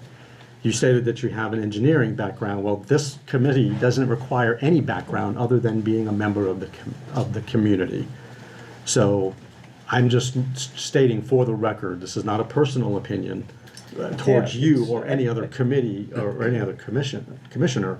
It is just my opinion of no council member serving on this committee so that we maximize the community's input. So just wanted to be clear for the record. I see where you're coming from. If I wasn't mayor, I'd still have the qualifications. We talked about the engineering stuff, but it's also, I've done a lot with planning, big things, both planning in the civilian world, the corporate world, and also in the military, big problems. And it's not just the plan, it's the execution of. And if I'm in there and I can understand the rationale for the decisions in doing that, I'm going to be in a better position in the execution. And it's also, I'll be able to inform the council of the things that are going on in the commission. Some of the big things as we go along. I mean, I did that most of my adult career. I've been doing that. So that's why I understand where you're coming from, and I appreciate it. And I understand that, and I appreciate that as well. But I will also add that I'm going to assume that none of the people listed of the 12 have any kind of engineering background or planning background. It's not a requirement, is what I'm saying. It's just not a requirement. But what you have there is a list of people, they got bankers, you got, Dr. Drake is on there. Community So members. it is about harnessing all of that into a coherent plan, and I have done that many times. Yeah, I'm not refuting any of that. I'm Okay. not. It is just my stance of not having city council members sit on that committee. That's all. Okay, well, we'll put my name on the list, and if you oppose that at the city council meeting, I'll certainly understand. Can we confer with Jason Ray and see what he considers to have a council person or a mayor sitting on a committee? Is that like I think his thing speaks for itself. Yeah. Yeah, it does, but do we want to have like a mayor's meeting? I'm just suggesting, like, let them get their feet wet, let them introduce themselves to who and what they do, etc. Learn from the young lady who's going to lead the committee from SimCog, and then beyond that, then we'll professionally advise is what we're actually here for, because they do report to us. I don't want to belabor this. I am just stating my opinion. I am not That's fine. stating an opposition to you I appearing on understand that that. I committee. understand. Personally, I am just stating my opinion that my wish would be that no city council member sits on this committee. That's it. If your name is added to the list, I will approve it with the other 12. I don't want to belabor this. I am just stating a wish that we would all just not serve on this committee and allow additional community members to sit on the committee. So that's all. Okay. I just All right. wanted to state that for the record. It's stated. Thank you. All right, next item here, discussion regarding the roles of city administrator. This is something, the ordinance that we put out at the last city council meeting, and we wanted to get you wanted a legal opinion. I think we have that. Yes, and I've communicated that, and basically, the attorney said a resolution would be fine. You can do either or if you wanted it in the city code. The recommendation was, however, he would recommend that if we do a resolution, or that we incorporate the job description that was developed by the HR director and which was used for your recruitment. That's the job description that went out, and those were his comments. And so, one, I don't care if it's an ordinance or resolution, but I would go ahead and put it on the agenda with that job description within it, whichever way you want to go. Does that match the contract that he, for? The It job does, description? Yeah, Yes. okay. He was provided a copy and signed it. Okay. So, and you realize my point of bringing that out. I think you don't really. Look, I'm going to sound very adversarial here again, and I'm not going to apologize for it. I don't understand this. What is this? Yes, I asked you to get additional understanding of the resolution versus the ordinance. We already have ordinances on the books related to the city administrator and the city administrator's role. The job description is already on file with our HR department. So what is this really about? I feel like that there's something more to it because it's unnecessary. I feel it's unnecessary. There was, I don't know if there's anything, I guess it's an old city manager, but there is a potential conflict between the commission, the commission form and a city administrator ordinance that was approved in 2007. And I was trying, my thought was to be, for the new person to know exactly where they stood in this type of thing, and also to communicate it with the staff. And so it was just my attempt, because maybe it's just a personal deal with me, because if I was coming into this situation as I've had, I would say I don't understand where do I sit in this, and it was that's why I just used a resolution to support the idea that department directors report to the city administrator and the administrator has, and it was also to reaffirm the existing commissioners that they support that concept too. That was the my only purpose of it. I was trying to help, and I'm passing it on. It was just because I would have questions too, and I just saw it as a formal action of the council. And the contract, I don't know what's in the contract, and I look forward to the person coming in. If it's outlined in that, that's fine too. And It's not. Okay. So, but what's in the contract says that the city administrator will act within Chapter 77 of the state statutes for a third-class city, and we also added 78, which governs the city administrator in a community or a municipality. Mm-hmm.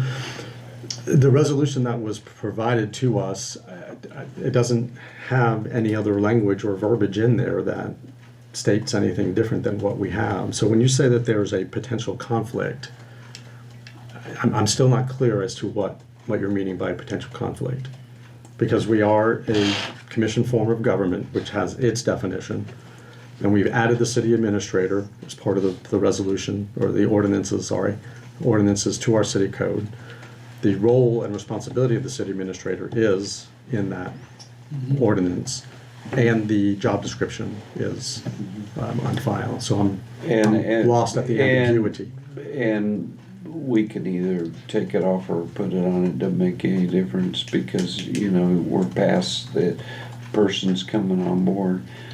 But there was because me as a person coming on board, I was seeing conflicts and understanding, and so I reached out to our attorney, Mr. Bond, to see what is this, what happens when a department director goes, under, I guess it's 77 as the commission form goes, and what happens, and I will provide, and he referred back because the question had come up before, and he provided a legal opinion, and so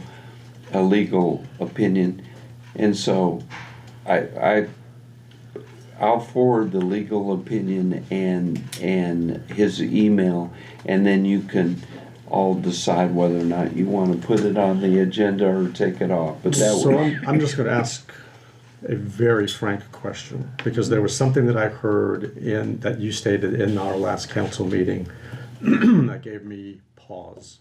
And it might be confirmed with a little bit of what you just stated here, but you had stated something to the effect of if a department head needed to be disciplined. Has that been a motivator in this? no. I don't know that it was. I don't think of it other than who reports to who and who is responsible for actions, personnel actions. Yeah. And there's been a history that the city administrator is the person that does that. Correct, and that's a lot of my confusion, is that we've had this ordinance on the books since 2007. Yeah. And we've operated in such a way, and up to this current day. No, there was no, that wasn't, it was just clarity. That's the only purpose. Okay. There wasn't any other thing or something like that. All right, well, I'll submit that the resolution as presented does not give me any clarity. It gives me more ambiguity as to why do we need such a thing, so. And I'll forward you. Yeah. I'll Yeah, that'll forward be you helpful. the legal opinion that was done by Mr. Bond to the previous city administrator, and my email correspondence and his email correspondence, and you can go there. But the central motive was for clarity for the new person as the city administrator. Have you devised that document? Pardon? The clarity part, have you devised it, what you want to give to the new person on your own, or is it coming from an Well, attorney? I mean, what would you give this new person? Well, the new person will work for you, and it works, you all have all of that, and I just think that you all should look at that information and then go from there and decide whether or not there's a need or not a need. Yeah, I think, because if you look at the commission form of government, and you remember with the MML, the lawyer was talking out there, we are essentially department heads, and that's pretty outdated. You need day-to-day professional management, and what this does, and I think the intent of this was to strengthen the role of the administrator. So, we as a council don't go around the administrator. Doesn't mean we can't talk to them, but we don't start directing actions of the I administrator. don't think that's our duty anyway. I've never directed an action to a department. No, sorry, I'll stop you. Oh, It is, we are legally allowed to do that. Doesn't mean we can, or I'm sorry, doesn't mean we should. But recommendations, directive actions is two different things. And I've never given a directive action to any department. Legally, you can. Okay. And that removes us from having a directive action? This? Yes. No. No, it just says we're gonna get. We it can't strengthens change the role. state statute. We have gotta no change authority. city government to do that.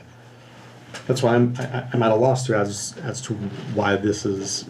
I understand the intent, but the way the proposed resolution is written, Yeah, nothing doesn't to me, it doesn't change a thing. Right. Doesn't do anything. But And I don't think we need to do anything. I'll finish up.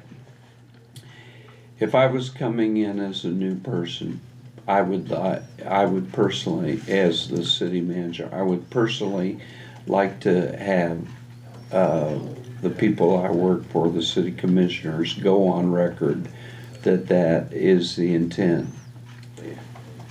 And But the that- job description states that. Yeah. The job description lays out all the roles and responsibilities, Yeah. so. Yeah. So anyway, I'll But forward. yeah, send me that. I'll forward that to all three of you Thank you. individually, and then you all can decide. Okay, it's a definite maybe for the next city administrator. Let's yeah. look at the legal opinion. Yeah, Okay. and we've got time to Yeah. put it on the agenda or take it off the agenda. Okay. I'm sorry, one more question. Have you ever worked in your 40-year history in a commission form of government ever? No? No, We're the only city. no, But outside the state. I was in Cape Girardeau, and Cape Girardeau was a city commission Okay, form, just asking. and then it went to a mayor council form, Okay. and then it went to a home rule charter, and I was in between the council manager and the home rule charter. Thank you. All right, let's move on to, this is a new inclement weather policy for city staff. Dave, go ahead and take it. So, during our winter weather we had back in January, one of the questions that came up was, we had, on a meeting that morning with NWS, there were some suggestions that they were suggesting that people be gone by 3 o'clock. Some school districts had discussed that. Monett ended up rolling the dice on that, but several other districts went ahead and decided to close because of the timing. In fact, as the day went on, timing actually moved forward and actually was at 2 o'clock. So in conversation with the mayor and Kelly, my recommendation was that we send non-essential staff home because at the end of the day, we need them to be not in harm's way to leave work. We need to not create an environment where they're in harm's way. And two, it is really helpful to city staff that have to keep lots clear and things like that, to have vehicles out of the lots so they can be cleared and sanded, and to have them off the streets so that plows can do their job. One of our big messages was to the public, get out of the way of the plow. Let the plows do their job. And so part of that is getting our people out of the way as well. Because that was an ad hoc decision, and it was done with the best interest of the health and welfare of our staff. The decision was made that anybody that got sent home would just get paid for whatever they were scheduled to get paid for. So bottom line, you're going home not because you've asked, but because we've said you're going home. And so we felt like we needed to enshrine that in a policy that was clearly understood by the entirety of the staff. So what this policy does, and keep in mind, the use of this policy is going to be very rare. If we use it once or twice a year, that's probably a lot. In fact, I would contend that if we use this more than a couple times a year, the council should probably be asking why. Because it's not intended to be used very often, but when it is used, it's going to be in those inclement situations that we need to say to people, you're going to go home, and this protects them from losing any time. It also allows department heads the flexibility to say, these are the people I need today. These are the people, I may need these people. These people are essential to today's mission. That doesn't mean they're essential at the next event. So you get down the road and, if it's school resource officers or, city, Dave Dunn, most of Dave Dunn's staff have to stay, but he has the option to say, this time I need 100% of those people on the road clearing stuff. Next time he goes, actually there are these people that don't need to be here, and it gives them the flexibility to make that decision. So it's scalable based on the weather event. It is scalable based on the needs of the department head at the time. So we're not asking, and I really feel that we need to leave that in the hands of the department head. They need to decide at the time who is essential and who is not essential. I believe that majority of our department heads, because this hits their budget, I think they are going to look at the most essential people and say, you have to stay and work. Anyone who doesn't have to stay, and they have the option under this policy, it creates the option to say, you can go home, we'll just pay you to go home, or I'm going to give you the remote capability. You can go home, but you'll have to work from home. And it'll be up to the department head to assess their productivity at home and whether or not that's what they consider to be appropriate. So if those people are simply, so there's three scenarios. Let me just run through those three scenarios. So first scenario, they're already scheduled off. I took a vacation this week and we have severe weather. This policy doesn't affect me. I'm scheduled to not be here. I'm using my time off to do that. This policy doesn't affect me because I'm not supposed to be here. People who are not working, so that means that they were scheduled to be here. They're scheduled to be at work, and we have made the decision for them to not be at work. Those people simply get compensated as they would have been compensated had they had they been here. If they want to telework or something like that, that again goes to the department head. And then the third class is those people who are here and are required to remain on the job working in conditions adverse enough that we sent the rest of the staff home, and then those people would be compensated. Those people would get their regular compensation, but in addition to their regular compensation, they would be essentially given a one-for-one option, so they could either take the extra money or they could choose to take it as time off, and they could say, you know what, we gave everybody in the city, every non-essential employee got 8 hours they didn't have to work. We paid them for 8 hours that they don't have to work.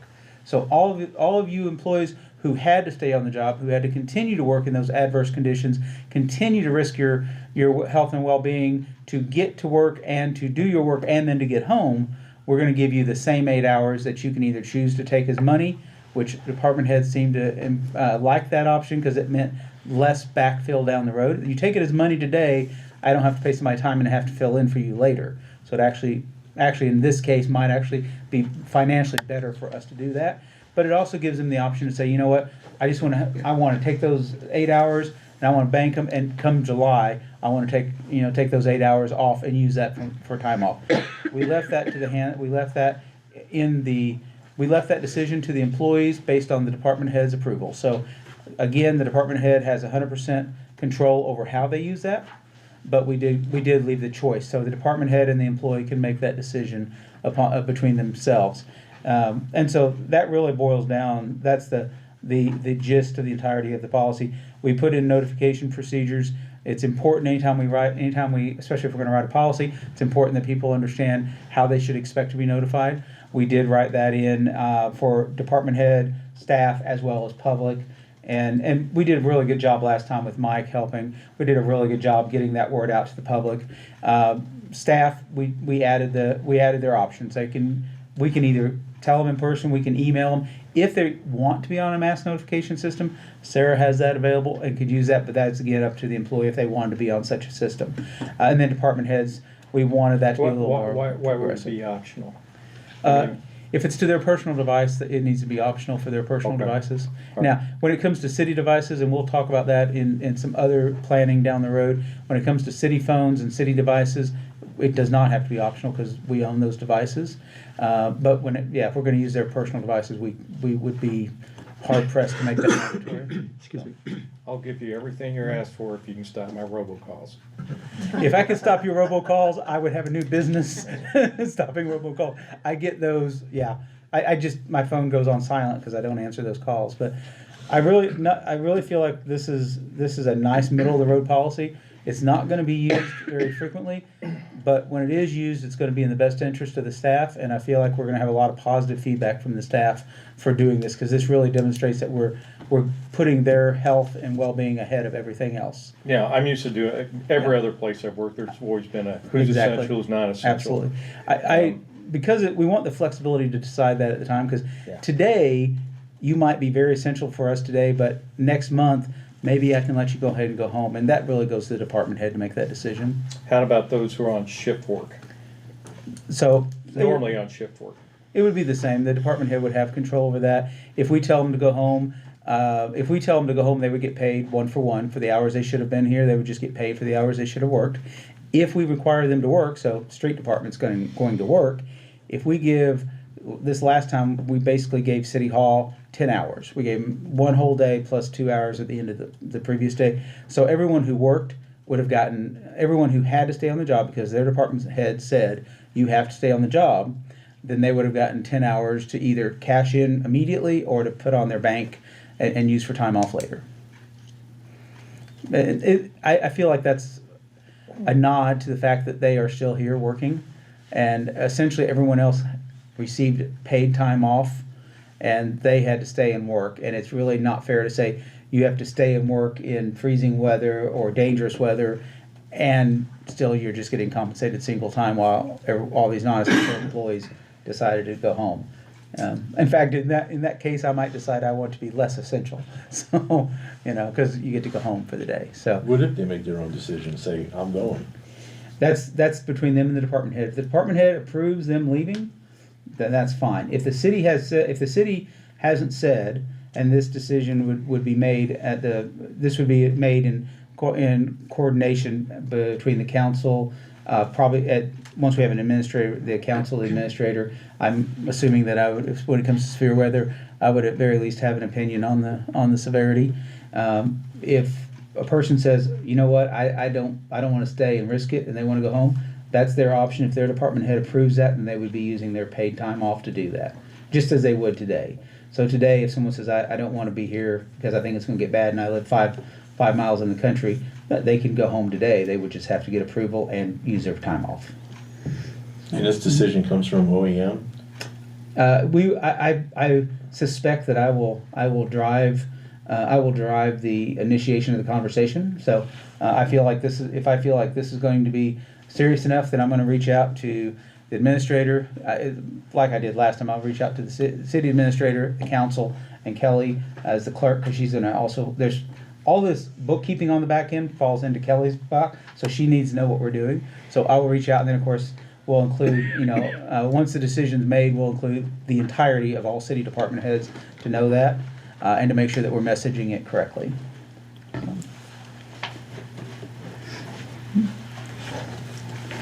do you think? What do you think about this policy, your shift work? I think that it doesn't affect us so much. I think that it's a good intention for doing the right thing, lack of a better word. Okay. Doesn't matter if the weather's bad or not. Most of the time with us, I mean, I like what Dave did with it with the 1-for-1. I mean, George and I have had this discussion several times in the past. I was going to ask you next. So. Yeah, but we get to the, just even like the safety. Safety's not 1-for-1 with his department or my department. Okay. As it stands. So I really like the 1-for-1. My guys are going to be there no matter what. I'm probably coming in too, like I did. I mean, I stayed all night last time because I couldn't make a quick response, so I came in and stayed here. Okay. I like it. I think that it's a good gesture. I think it's not to put myself in you guys' role, but I think from an employee perspective, it's a nice gesture toward the employees also. Doesn't sound like it's going to cost us all that much because it's infrequent. It's very infrequent, yeah. Okay. Michelle, you are non-essential, just so you know that. Thank you for pointing that out. Ouch. So from a process, I'm non-essential too, so. so from a process standpoint, and you, please correct me, would this be just a resolution of intent? Or is it in the employee manual, which is done by ordinance? I think this would actually be a resolution. Resolution, so we'll put it on the agenda for you. Yeah. It's kind of mixed in there, human resources. Yeah, I looked at a variety of cities from Aurora, Warrensburg, and several others, and they adopted this through resolution. Because of our governance, we're slightly different, but I still think resolution does this quite nicely. Put it on the agenda. Okay. Okay. Any other discussion here? Yes. Go ahead. Yeah, I mean, not a shock, I'm gonna have a lot of questions, right? Okay. Under the paragraph of procedure, it says the city council, mayor, or their designees may at their discretion modify any regularly scheduled staff workdays. Should the city council and or the mayor be in that? So even the city Approval administrator is your designee. So under the council form of government, it's my belief that under this form of government, the city council and the commissioners on that council have to make that decision. So you can designate that decision to anybody you choose. I would certainly suggest that it be, that in the resolution for the city administrator, they're granted the privilege, they're designated the authority to carry out that. Authority. However, they are not designated the responsibility. This says the responsibility rests with the council, and there's no way for you to designate the responsibility. You can only designate the authority. I don't see responsibility in there, sorry. It doesn't, but no, their no. designees may, doesn't at their need to. discretion. Yeah. So Totally gray. So what you're Yeah. envisioning is that when we have a storm come up, we all convene and decide whether or not? Okay. No. All right. I'm saying that you have a designee. That allows you to we could. designate. You could. Just as it could. It says you could. Yeah. Absolutely. My experience in Absolutely. emergencies is that if you try to get a council together, you need to respond very quickly. It's a So bad we idea. want to designate someone to do that. So Absolutely. my preference, that would Absolutely. be the city administrator makes that determination. Okay. Has the employee advisory board considered this and weighed in? No, they have not. This was, we talked to the city department heads, and I know Mike sits on the advisory board, but I don't think this has come to the advisory board since then, has it? No, the advisory board has not met since this was Right. initially discussed. Would you like it to be? Well, would they like it or not like it?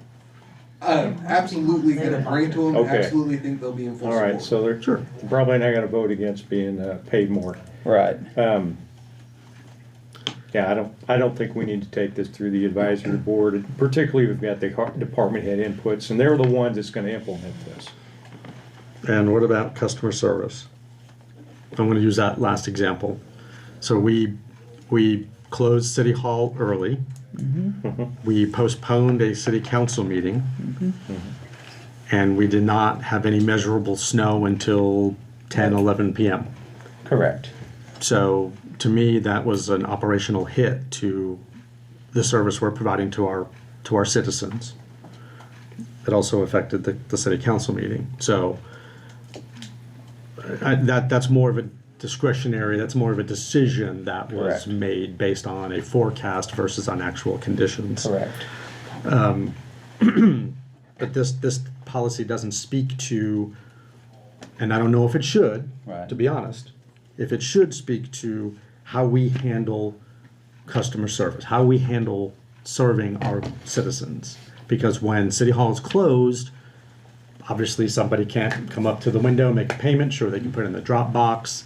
They can't visit Boca because they want to talk about a building permit and such, but I'm just trying to, I know it's infrequent, and I'm probably chasing a rabbit that doesn't need to be chased, but if we're going to adopt this, I always wonder about unintentional consequences. Yeah, so I think, 2 points really to make. Number one, you're right, we base that on a forecast, and our decisions, because especially with winter weather, if this was a severe storm, it's a little easier to forecast.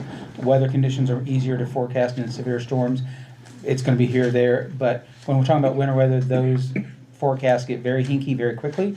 And if you remember all the information we sent out, these were banded systems. So if you were under a band, we got higher amounts. If you were not under a band, you got lower amounts. We happened to get lucky, and we were not under one of those initial bands, and so we missed a lot of that snow. A lot of our people that work here also live outside of here, and so they may have traveled very easily into those banded areas and could have been affected by that. So I think you have to go with the NWS as the authoritative source on that, and most of those guys are friends of mine, have been for a very long time, and I tell them they're right about half the time. But when their confidence level hits the high mark, then I think that's when we have to say, okay, we're going to go with that. And for what it's worth, I dig into the Severe Storms Forecast Center. I dig into the Winter Weather Forecast Center. I dig into those daily briefs. I look at the results of weather balloons being sent up and what meteorologists are giving us. So it's not just simply what's on their front page, because that's really designed for the consumer, and I'm a different type of consumer of that information. Mm-hmm. So we are basing it on a little more information but we are not always going to be right. I think we err on the side of caution, and we do that because it's the safest thing for our people. So we err on the side of caution. Sometimes we get it wrong. The very next morning, it looked a whole lot brighter than it did that night. Believe me, that night I was going, "Oh, come on, snow, just a little bit," because I knew this question would come up as it does, and it's the inaccuracy that we have in forecasting at every level. As far as customer service, and that's really the other big question. So while it does impact. So if somebody wants to have an appointment at Boca, this impacts their ability to have that appointment.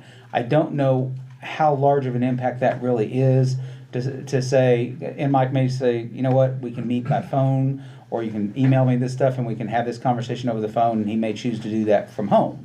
Or he may have a Teams meeting and choose to serve that way, or simply delay that till the next business day. As far as payments, I don't believe that putting those policies in, I don't believe that should be put into this policy, because I think we're commingling things. This policy really needs to be about our decision and our compensation for people not working. Agreed, but there hopefully is, which I don't know, if there's another operational policy. Correct. Related to each department's And I think that would function. go, yeah, I absolutely think that goes to utility company to say, I think the utility says, okay, we're gonna have an operational policy that deals with this Right, scenario. but this policy, if adopted, then now impacts Sure, another absolutely would. policy, operational procedure, or Absolutely. whatever. And if this is just looked at, I'll say, without any regard to all those other things, and I think that's nearsighted, right? So Right. all I'm No, saying is, no, agreed. I don't disagree Yeah. with the premise of this whatsoever. It's not been, just because it's not been my experience in my private sector job, doesn't mean that Mine it shouldn't, either. right? Right, It shouldn't, right. doesn't mean it shouldn't exist here. That's right. Because it is. It's very infrequent. It's very low impact financially. But once it's documented and once it's on paper, now it's actionable. And if it's left to interpretation, that's what I'm Agreed. trying to Same avoid. here, Yeah, right? no. About liability. Yeah, And it's not even liability for me. It's more of that confusion of, well, my department head said I can go. Well, my department head said I can't. And now we have a situation where there's warring opinions, in amongst our staff, which I don't think we would want to support. right. Again, I think that goes back to, I believe we need to leave it at the department head level. Now, if the department See, head makes a I'm different struggling decision. with that. I'd rather have it at that city administrator level. So who breaks the tie when a department head and an employee has a difference of opinion? Then the city administrator breaks the tie, and that's their job. So if the department head is making a decision that their employees don't agree with, then I think it would be the process that we would have today. On any other discrepancy, they would go to the city administrator or to the city council and ask for their regress at that level. Because if I'm working for somebody and they give me an opinion I don't agree with, the way that the redress I get to that is to go to their superior, which one could argue is the city administrator and or the city council, and I go to them to ask for that redress. And so I think this follows the same thing. If they're saying, hey, John never lets us be non-essential, and George lets everybody. Heck, we're lucky to have a crossing guard on duty because George says nobody's essential, and everybody goes home. And so then John's guys are going to, or George's people, either one may decide, I need to address that to their superior, and that being the administrator and or the council. So I think that process exists today. Or HR, it's already written. in Or HR. That's policy, so we would. It goes to HR That's what it is first. right now. Yeah, it's already in writing. So we have an inclement weather policy? No. No, we don't. any issue you have with your direct supervisor, I goes understand. automatically through there, and that would fall within this guideline. Yeah, I understand. So we have a process to deal with that. So they would go to HR if they didn't like that decision. They would go up the chain from there. And I think utilities needs to make a decision. Now, my opinion would be if you close City Hall, and you close City Hall on the 28th of January, the last business day of the month, and so I swear to goodness I was going to pay my bill today. I was going to pay my bill between 3 and 5 p.m. today. And that's, I've had no other time to do it. I'm going to do it today. And I don't want to use the Dropbox because I don't trust the Dropbox. It's probably got cooties on it. And so I'm not going to use the Dropbox, and I don't want to use the online process. I don't want to do any of that because then I think it's up to the utilities to have an operational policy that says, you know what, if we close down for the latter part of the day, we'll extend their disconnects by 1 day. We'll give them an extra day to show up and pay their bill. And I don't know, Sarah, is that a policy you guys have already? So, if I'm being frank, we ran into this because it was an issue. It was an Yeah. issue because we had power outages. Yes. And City Hall maintains power outages between 8 and 5. Ah. So dispatch did not have a contact. Lesson learned. So unfortunately, we learned the hard way that there should be Yeah. somebody on site.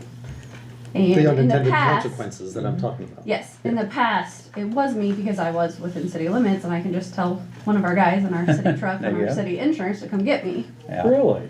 Yes. Let's not have that conversation.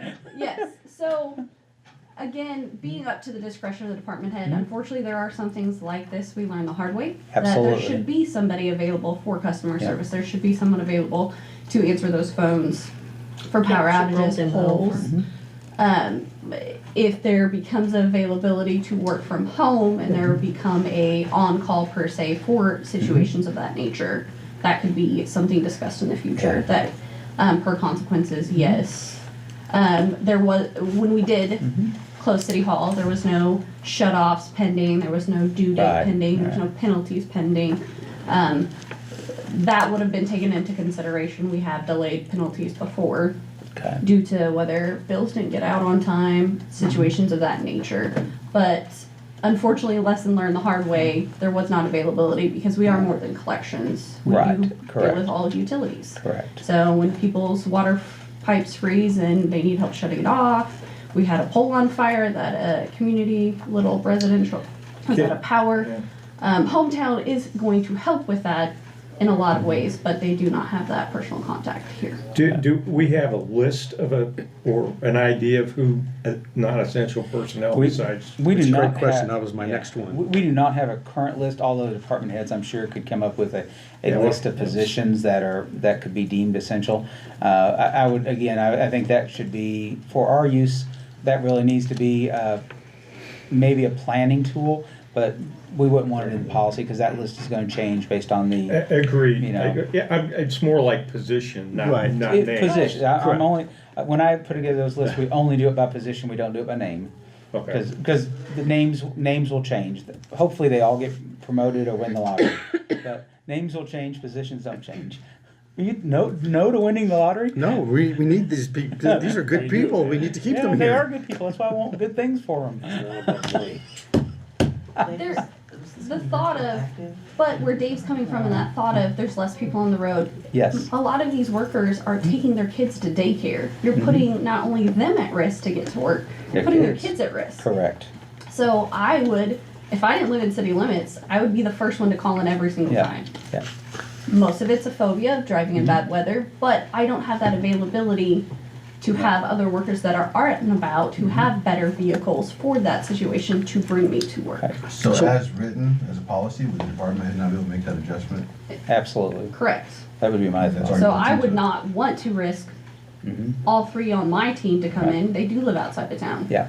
They do, some do take their kids to school or daycare to get to work. That is also outside of town. So I was always the one that came in, but I also have that availability to have somebody else come get Right. me. Yeah. So how does this differ from what we have today? We don't have anything today. Everybody, How works. does this differ from what we do today? Prior to this, you took your own time. Yeah. You didn't show up to You work. paid, you It was took time off. It was PTO. your own Yeah. PTO. And you had 12 different operations. You Yes. don't have one unified directive, sir. Right. Be honest. Right.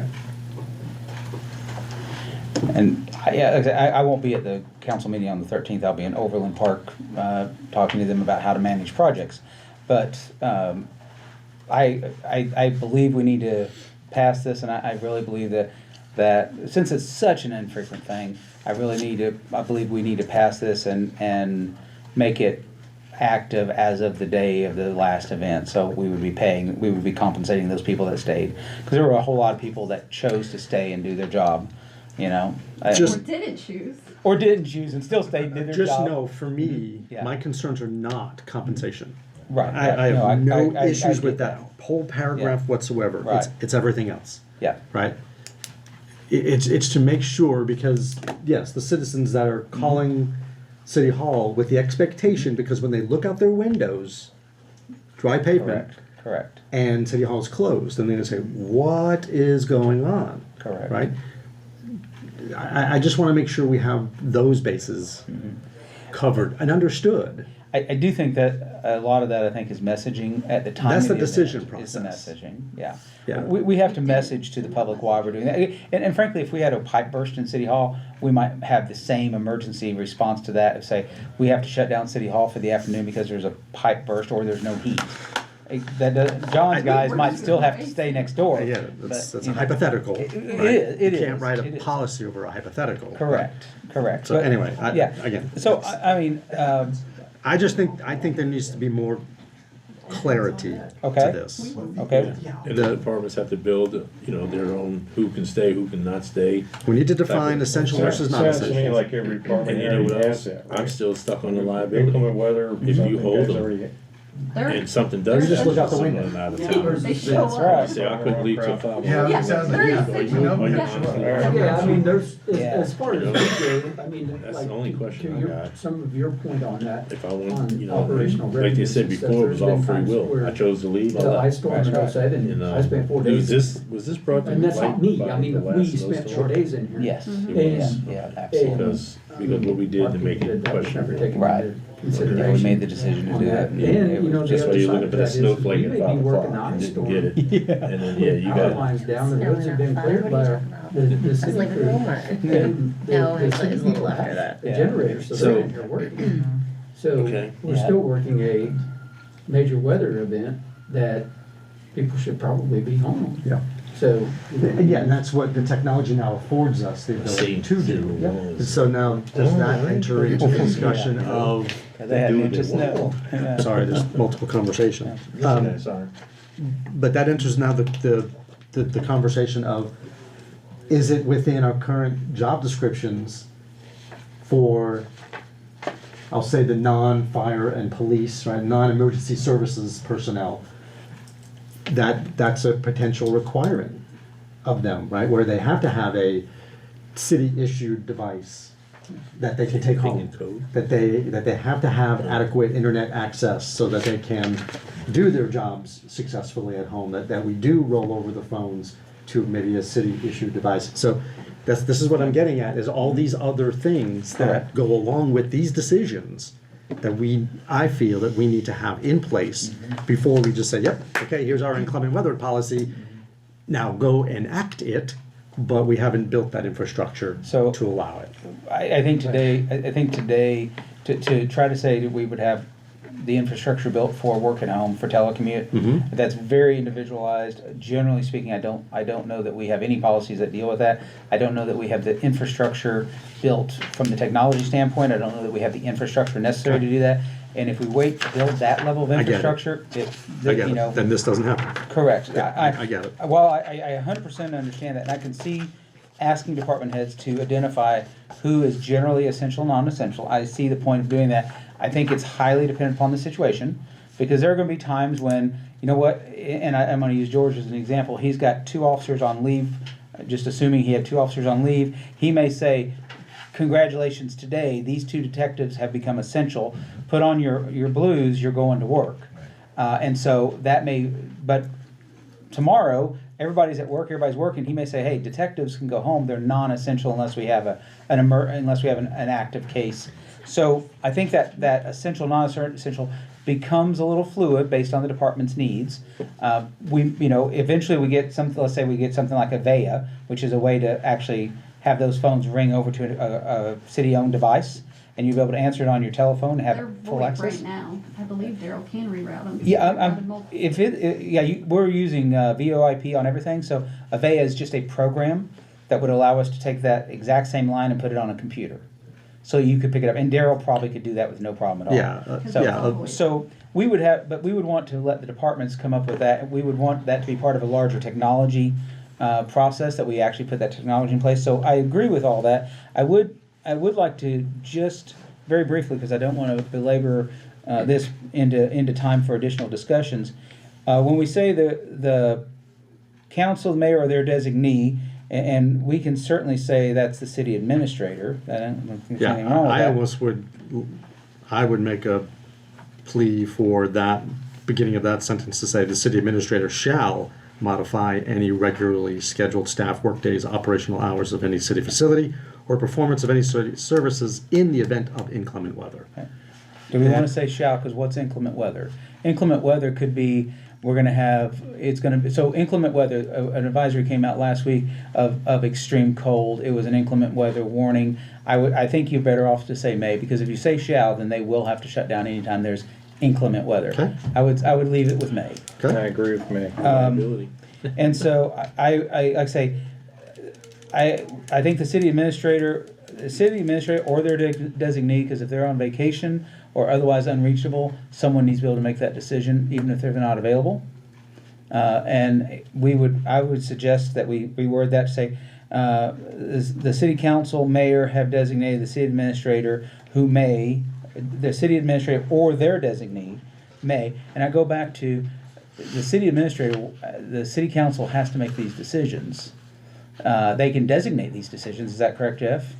They can designate these decisions, but ultimately we're talking about something that's financially impactful to the city, and it directly impacts the ability of the city to provide essential services. And so I feel like you need to have at least the council mentioned in there, because the council can then also come back and override this and say, we're going to do it a different way. And that ties into your state emergency Correct. stuff, correct? That's Correct. where you're getting at. then. Yeah. Yeah, because the city administrator doesn't, in emergency, doesn't call the governor. The city administrator, quite frankly, the city administrator doesn't have any. They don't have any emergency powers. Right. They have no emergency powers. Technically, That's it's the mayor. held at the council level. The mayor and/or the city council, depending on the policy. Yeah. And the way our plan works, it goes from the mayor to, and currently it would go from the mayor to Ken to Darren, and we have the same policy. And then if none of them are available, it goes to the city clerk. So it goes Randy, Ken, Darren, the city clerk, and all those are in conjunction with advice from the emergency management director. So I like I say, to be consistent, that I would, I see your point, and mentioning city administrator makes sense. Okay. So going to the compensation, Yes. last question. You have no problems with that. No. I have a question about it. Let's see if I have a problem. Based on your answer. So using police and fire as examples, Yes. they are scheduled to work. If we enact the inclement weather policy, any police and/or fire staff that is scheduled will receive their schedule pay plus additional hour of leave time or additional pay based on their remaining schedule. But based for on that based on the number of hours that we have decided to close city operations, and so we base that on what we close City Hall. So if we close City Hall for 10 hours, so this last time we closed it for the last 2 hours of Thursday and the 8 hours of Friday, 10 hours, everyone that was on duty, even though they were on duty for 48 hours, they're going to get 10 additional hours of either compensation time or paid time or pay for the 10 hours that we were closed at City Hall. Ooh, okay. Hour Okay. Hour for hour. It's hour for hour for the. So in this for last time off. example, we closed at 3 p.m. Is that correct? Yeah. So that's just 2 hours. Well, Correct. let me The next day. So 10 hours. recalled to work for modified hours or services in addition to any regular work compensation, 1 hour per hour worked. And so actually, no, that is not, actually, no, it would be for a 48-hour shift, they would have gotten the latter half of Friday, and they'd have got all of, so they'd have had 36 hours. Pardon me, I was thinking. Actually worked. Yeah, hour for hour of actually worked. I was thinking, honestly, about administrative people in City Hall. They would have gotten that if they worked. So I was honestly thinking of Sarah's example that she had to stay and work. She would have gotten 10 hours, 2 hours for Thursday, 10, but for police and fire. So if firefighter, we'll use firefighter for an example. We said we're shutting the city down at 3 o'clock on Thursday, and so that took effect Thursday and Friday were the 2 days that were affected by that. So that would be, we'll say round up, essentially it's going to turn out to be 38 hours actually. Per employee. Per employee. You got, so 38 hours worth of services out of per employee. Yeah, Just but like you got 2 hours services out of City Hall. Yeah. This is why you guys have something on your table to talk about some benefits. But how many people are we talking, so how many people would you have on duty at the fire department, John? We had, full would have been 5, we had Five. 4 is why I came back. Okay, so we would, in this case, we'd have had 4, because this applies to non-exempt employees, not exempt employees. John's an exempt employee. So it would have been 4 employees there. How many did you have, George? Full shift for us is 5. 5. So we had had 5 employees there. So, you know, those 2 departments you're talking about, 9 employees that were affected, that would have gotten the 36 hours. Dave Dunn's crew would have been different, but they may have, not all of his crew worked all of those hours either. So it'd be hour for hour, 1 hour for every hour they work. So So what if they leave at 3 normally on a day? So they wouldn't have gotten anything? nothing for that. Now, the following day they would have. But if they're scheduled to leave at 3 and we close at 3, then they would get nothing because they're not scheduled to work. However, on that Friday, they would have gotten the hours for the Friday. But would their time coming in on the snow truck been still overtime? If they were brought in and scheduled in to do that truck, whatever Dave rescheduled, because I know his schedule gets flexible when they have snow. If he had scheduled them to come work that truck, then yes, they would get that time for working the truck. Because they sometimes send people home early Correct. to make up for that time later. Right. And so they would go home. So he said, and that's why we did. That's one of the reasons to do the hour for hour worked, because if he says, okay, you know what, go home at noon, and then come back at 7, you're going to work 7 p.m. to midnight, 2 a.m. whatever. They would get one compensation for all those hours after 3 p.m. And it says that the employee can choose to have that additional time added as leave time or take it as additional pay. Correct. Taking it as additional pay would be regular hours worked, Yes. subjecting them to overtime. I think that's something I would have to clarify with. Overtime on yeah. those guys, it depends on how it's written in the It deal. is. It's either, and that's always a big thing, how you count overtime, and I don't know how we do it here. Sometimes it's overtime for the street guys after 40. Right. Sometimes it's after 8. And I don't know how we do it. I think that would have to be left to HR to decide where that, because so if they're a 7A employee, most of our employees are 7A employees. That means they get overtime after 40 worked hours. Well, it depends on how it's written. Right, and it depends on city policy from there. Yeah. But if FLSA, or excuse me, FLSA, it's 7A, 7K, and so that would be a 40-hour employee. Yeah. And they would get they get paid time and a half. We're required as a minimum to pay time and a half for hours actually worked, and so that exempts them from meeting time. Things like that don't have to count toward overtime unless the city says we're going to count it, and then of course it does. Does our payroll system allow that? Oh, absolutely. Where you can pay outside of regular? Okay. Absolutely. And now with George and John have 7K exemptions in FLSA, which allows a different calculation. Yep. So it basically you can work. It turns out to 56 hours. It's actually not, but it basically means 56 hours a week before you get paid overtime on anything. That's today. So very 53. Thank you. 106 Depends on the shift.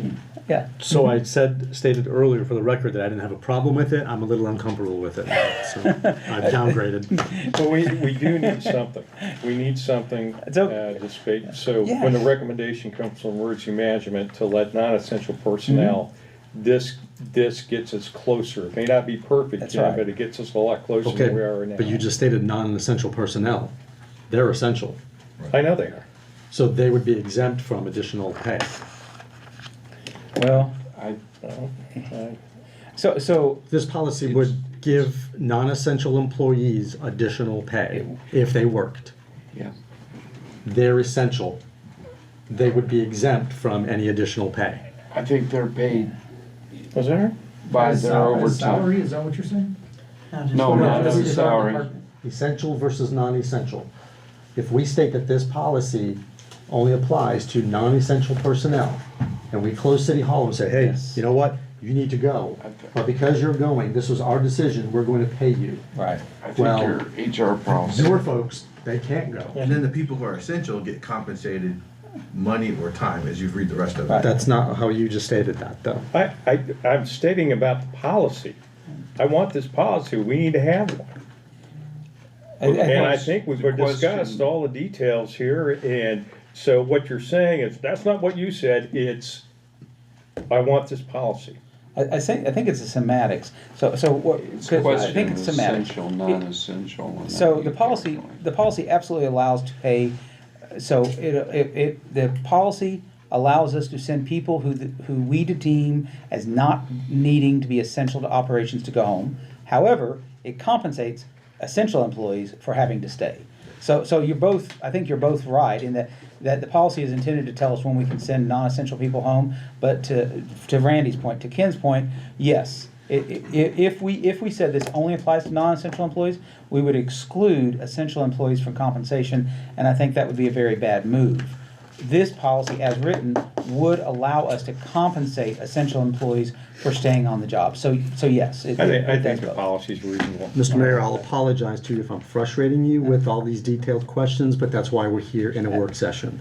So, as this policy as written, I would not support it. I want more clarification and more definition, and then come back to us. Okay. That would be my recommendation. Okay, so, and I'll tell you what, just for the sake of time, if you guys are good, can I work directly with Ken on working out those details and bringing Sure, those? go ahead. And I'll email them out to you guys. If you have questions, and please send them back to me. I'll rework this and we'll make it happen. Thank you. Thank you. Good start. It's okay, and I like the detailed questions.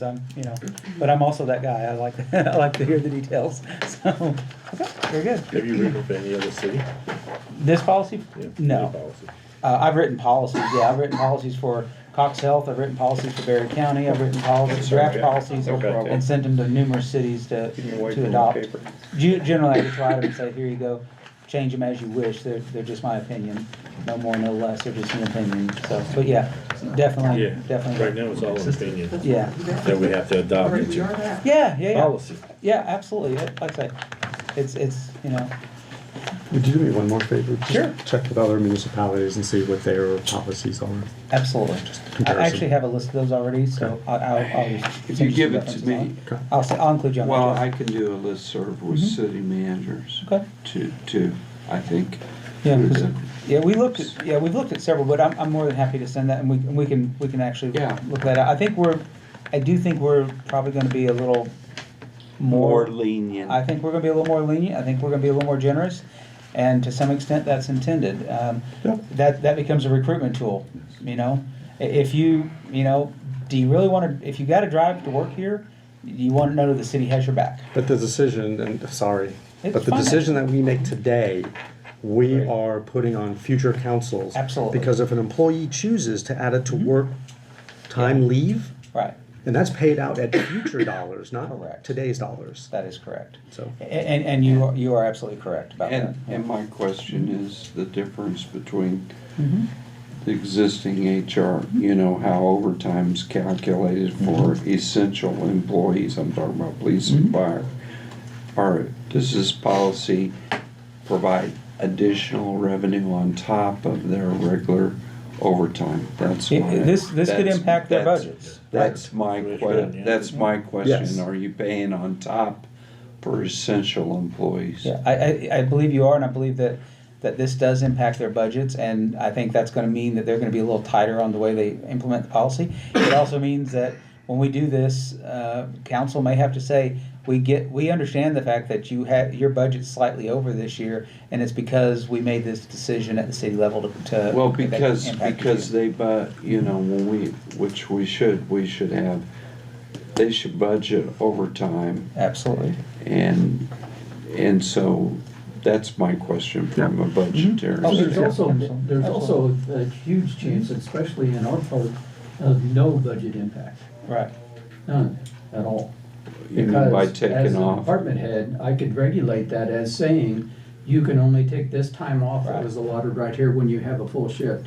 And we don't have to fill that with someone with overtime. Right. Well, yeah, Which there won't be any Yeah. problem with that in the fire my If they question chose is time double off. payment on top of overtime. And Yeah. I know you manage your overtime.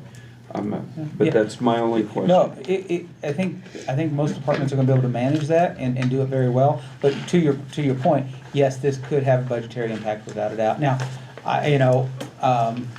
there's no doubt. Now, if it was me, I would say, I want to take my time off because if you award me time off today, it becomes more valuable right after my annual increase. Yeah, And but. that's what I'm gonna take. Yeah, but if you Or have when I time, leave. if you Yeah. have time off, that means you've gotta pick it up someplace else, which Correct. means potential additional overtime. Oh, I delay my time as it is. I mean, I've got 1,000 hours booked right now Yeah. because it's more valuable today than the day I earned it. Yeah.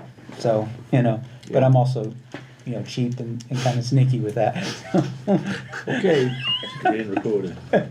we won't have it on the agenda unless it's clarified. Okay, that's fine. Definite maybe. Definite maybe on that one. Yeah, Okay. yes, sir, maybe. Yes, maybe. Okay, let's go on to item G. Thank you. Yeah, fine. Thank you guys. Thanks, Dave, appreciate Yeah, it. I appreciate it. Okay, discussion regarding Olis Acres Arnie to assist with human resources operations. Yeah, Shall I? take point. I got Nope, the contract here in front of me. So, with the departure of Aaron, our HR director, I had a conversation with Kelly to see, because most of the impact was going to be on her, if not all of it, with Aaron's departure. So she immediately received all the payroll duties, but then any onboarding and offboarding duties would also reside with Kelly. As a result, I talked with Kelly to see if there's any assistance that Olis Acres and Arnie could provide to us in HR consultation, so that maybe there's some workload taken off of Kelly's plate. So this is just consulting, or will they be here to actually do this stuff? It's This would- contractual off-site, wouldn't it be? This would be as needed. It's an ad hoc, so whatever Kelly deems that we need to have done. But we also, when we had a conversation with Olis, that they offered to have someone on site 1 day per week to assist with any HR related activities. Okay, so think about employees that might have needed to speak with Aaron in the past, whether it's something going on within their jobs, or something that might be going on within their personal lives that could have an impact on their job performance and such. So don't think of it as specifically payroll functionality. Well, they can't do Right. payroll, they don't have to sell, right? Well, they don't do the payroll. They don't do that. Either. Yeah, so it would not be inclusive of any payroll functionality. They could assist with onboarding and offboarding, because those, except for what's needed within the Cassell systems, but there's also documentation that needs to happen. But it also provides assistance to our department heads in the event that they have documentation that they need to complete for an employee, whether it's performance appraisal or employee discipline, right? So they are just available to us for HR services. Okay, this is, so we just bill by the hour. They would bill by the So we hour. don't want them anymore, we can so, okay. can stop They paying only them. bill us for what we use. So Okay. it's not even that we have to agree to a minimum amount. There's no, if we choose to use zero, we pay zero. If we use 200, then we pay $4,000, $200 at 200 hours. Well, we've always been able to consult them in the past, right? Because Aaron did a lot of that. For specific, yeah, those questions, those things don't change. So that still change, and that this contract does not change any of that. Correct. All what we're doing here is bringing someone down if we need to. If we need, when Correct. we need. Until we Provide get that until we get HR. a permanent HR person. Yes. And they did also mention that they could do the recruiting for the next HR director. Yeah. We could basically hire them to do the advertising, do the recruitment, do the first initial interview, kind of vet everyone, and then, come up with like 3 to 5 candidates, and then that can go on to the next city administrator to make that Why not decision. just post a job on our own? We can definitely, but they hit a higher area. They can reach out to like Springfield Chamber of Commerce, the tri-state area. They can hit a larger area to. And it takes it off Correct. Kelly's plate, and also not saddling the new incoming city administrator with having to hire somebody immediately, doing all of that administrative work. they're gonna do the administrative Yeah, how side. much does does that change the price on there for the recruitment? It's just whatever hours that we use. Oh. I think it'd be highly beneficial because we can get a larger area hit. And we can bring somebody in with a lot more experience with the HR that we need, so. What about candidates that are outside the reach, like someone in town or someone on the staff? I would Yeah. I would say that they're not gonna be outside of reach because they're gonna, okay, so our process today is we post a job on our Facebook page, on our website, and Indeed.com. I would think many candidates are not looking for the City of Monett's Facebook page and the City of Monett's website. Okay. I agree. Okay. When people are searching jobs, they're going to go to those more visible websites, Indeed.com, Monster.com, etc. But those professionals that are looking for specifically HR jobs, just like the city administrators that go to government jobs, HR people are going to look for HR websites and HR advisors and such.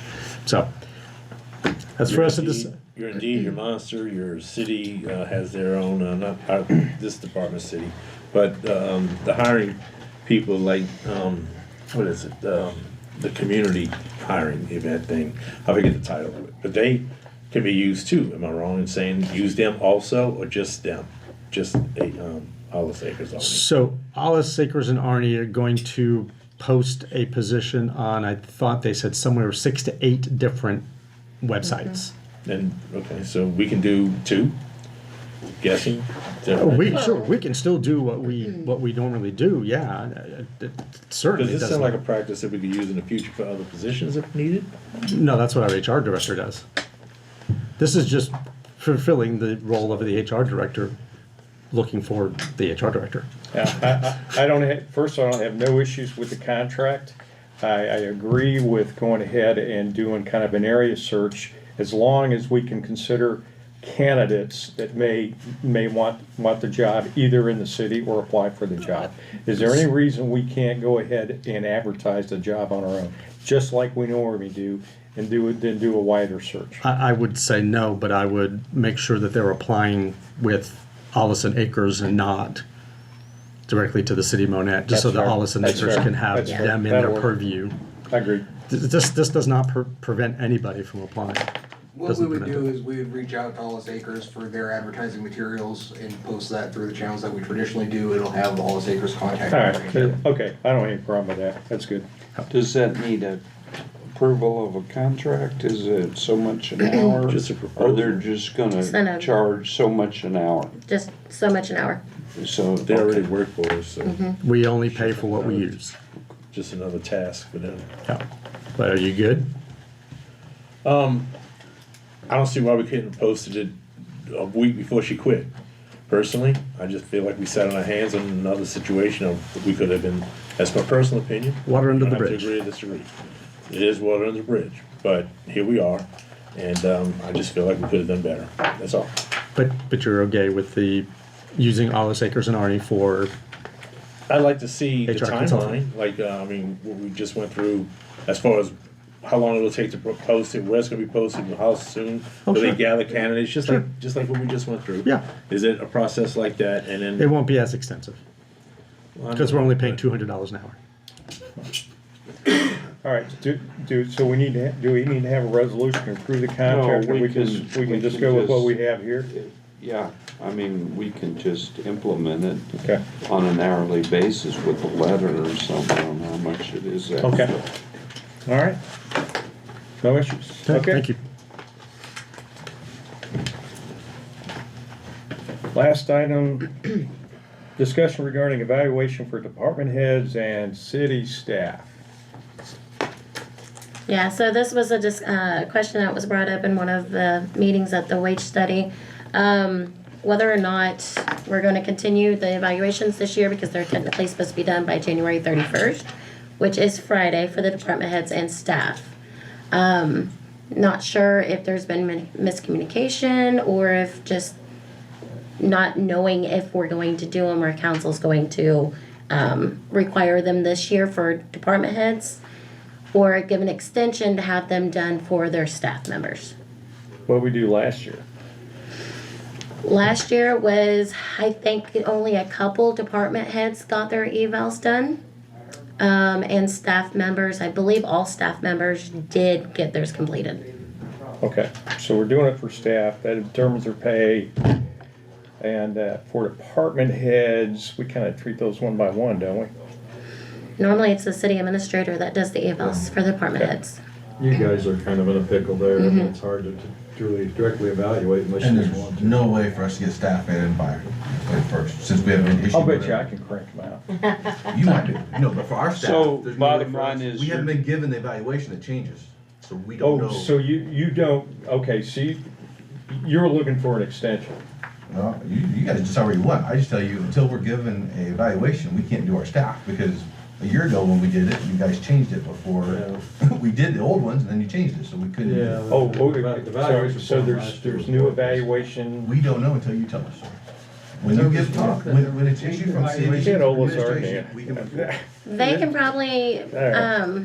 create a form, an evaluation form, or it's been mentioned that each department does their own evaluation form per their department. That way, they're evaluating what their employees are doing instead of being a just overall evaluation form that doesn't, like fire doesn't do what So police specific, does. so specific to your department. Yeah. If we're gonna do that, we need to go back to the old job descriptions that we had in order to be able to do that by department probably. Or some type of job description, even maybe more extensive than, Which we're doing in the What we wage did, survey, right. right?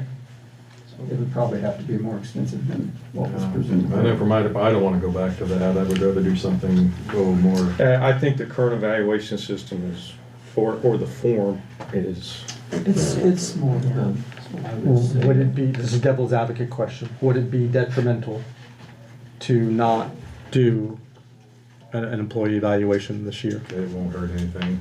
Not as long as everyone trusts department head judgments in that. Okay. Because in Well, general, quite- anything we have to deal with disciplinary or whatever, we should be dealing with that already. Absolutely. The evaluation is not the spot to handle that. Because these evaluations unfortunately don't tie to compensation. Correct. Well, At all. question, just so every city does it different. Will be all right? So, when you do the evaluations, is that on an annual basis when Yes. people get increases? Or does it all happen after April 1 and you're given a pot of money and then you Well, we deal were it? given a pot of money that we never saw. Yeah.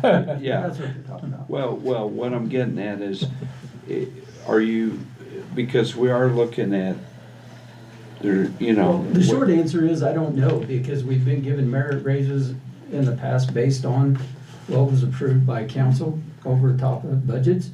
The And- total amount per department? Yeah, so like 2 years ago, I had so much percentage of the pool. I got to give so many raises of merit type raises Merit. based on performance. Last year, we were told that was gonna be even bigger and never saw any of that. So they So I did, don't so know. last year there was no merit raises, it was cost of living across the board. And I don't think that's entirely true. That's all we got. I was told differently, but that's all the fire department got. So the evaluations are based off of the merit raises that each department might get a little bit. Maybe 1 or 2 employees gets that. Yes, it's merit. not a scorecard, and based on an evaluation score, then that determines what each staff member receives as merit increase. Mm-mm. it's a pot of, It's an allocation yeah. per department, and oftentimes it equates to 1 employee per department. Okay. And there's really nothing that well, ties it to the there's- evaluation. It's Correct. just strictly up to the- Well, If the John bottom- says he's got one, whoever he turns in, you guys aren't going, well, did that guy score Exactly. that? Yeah. The bottom line is, I wouldn't, so you do it on January 31st, and then you allocate before the fiscal year, or you No, sir. do, pardon, It's after the fiscal year. after the fiscal With the year? new budget, the Okay. determinations are made. Okay, The evaluation is used for nothing. okay, Well, I well, was gonna ask you, why do we do evaluation? Employee That's a record. good question. That is a good question. Documentation, which you should already have in anything you do the rest of yours. So. yeah. Well, the bottom line is, I would concur that you need to see the budget and then we review after the wage and benefit and then decide and not do any evaluations at this time, including, I'm talking about for money. I agree, yeah, I Yeah, agree. so we'll just do that, if that's okay with everybody. I was in my department, I know who gets the raise. Anyway, Yeah, any issues with that? Cool. No evaluations? I, Pending wage survey and budget. and HR director. And HR director. yeah. Yeah.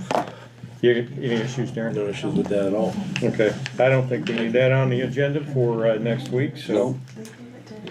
All right. Any motions to adjourn? Did you guys want to run through the executive summary real quick? From the exercise? Not today. Not today? Okay. It's 11 slides. I love 11 slides. Can we do that at the February? Not on the 13th, because I'll be in Overland Park, but we can do No, it the this will second. this will be a working session Okay, we can do it at the working session, yes. in Yeah. February. Yeah, I don't want to delay too much because we have action items that we need to get to pretty quickly. We have a variety of action items we need to get to pretty quickly. So, yeah, but yeah, if we want to wait till the working session, that's fine. As long as the council, Jeff, if you guys are all good, we'll continue to push forward. Any opposition to move it to the February? The February working session, is that Yeah. acceptable? That's okay with me, yeah. It's not on the agenda today. so. Yeah, so, yeah, I Okay. think we had it as a tentative for today, but I didn't see it on the agenda, but I think it was based on the. Yeah, we amount of work. We had a lot on the Amount of work, agenda yeah. today, so that's So, why I got bumped. If it's, as long as you guys have no objections, I'm gonna continue, I'm gonna schedule a meeting for that first committee meeting to get it started, because quite frankly, we need to start working on this. We have a lot of work that needs to be done, and we need to start working, and then we'll come to the executive session, there'll be, 3 or 4 decisions that will need to be made by. Budgetary by council. impacts as well, I take it? There, eventually, yes. Okay, Initially, not much. all right, let's not do Eventually, that yes. today then. Yeah. Any motions to adjourn? I'd like the motion to go back into closed session for a brief, so we could talk executive closed session, the 3 of us only, for a brief period to talk about what happened today and some employment matters. And it would be short and quick. We could even move to another room if you chose. I don't think we need to move. Okay, well, Everyone give else people time to needs pick move, up. I'll second. Thank you. Call the roll? Mayor Reederberg, Yes. Commissioner Ken Thank Gessler, you all. Aye. Commissioner Darren Indovina. Aye. Just the executive.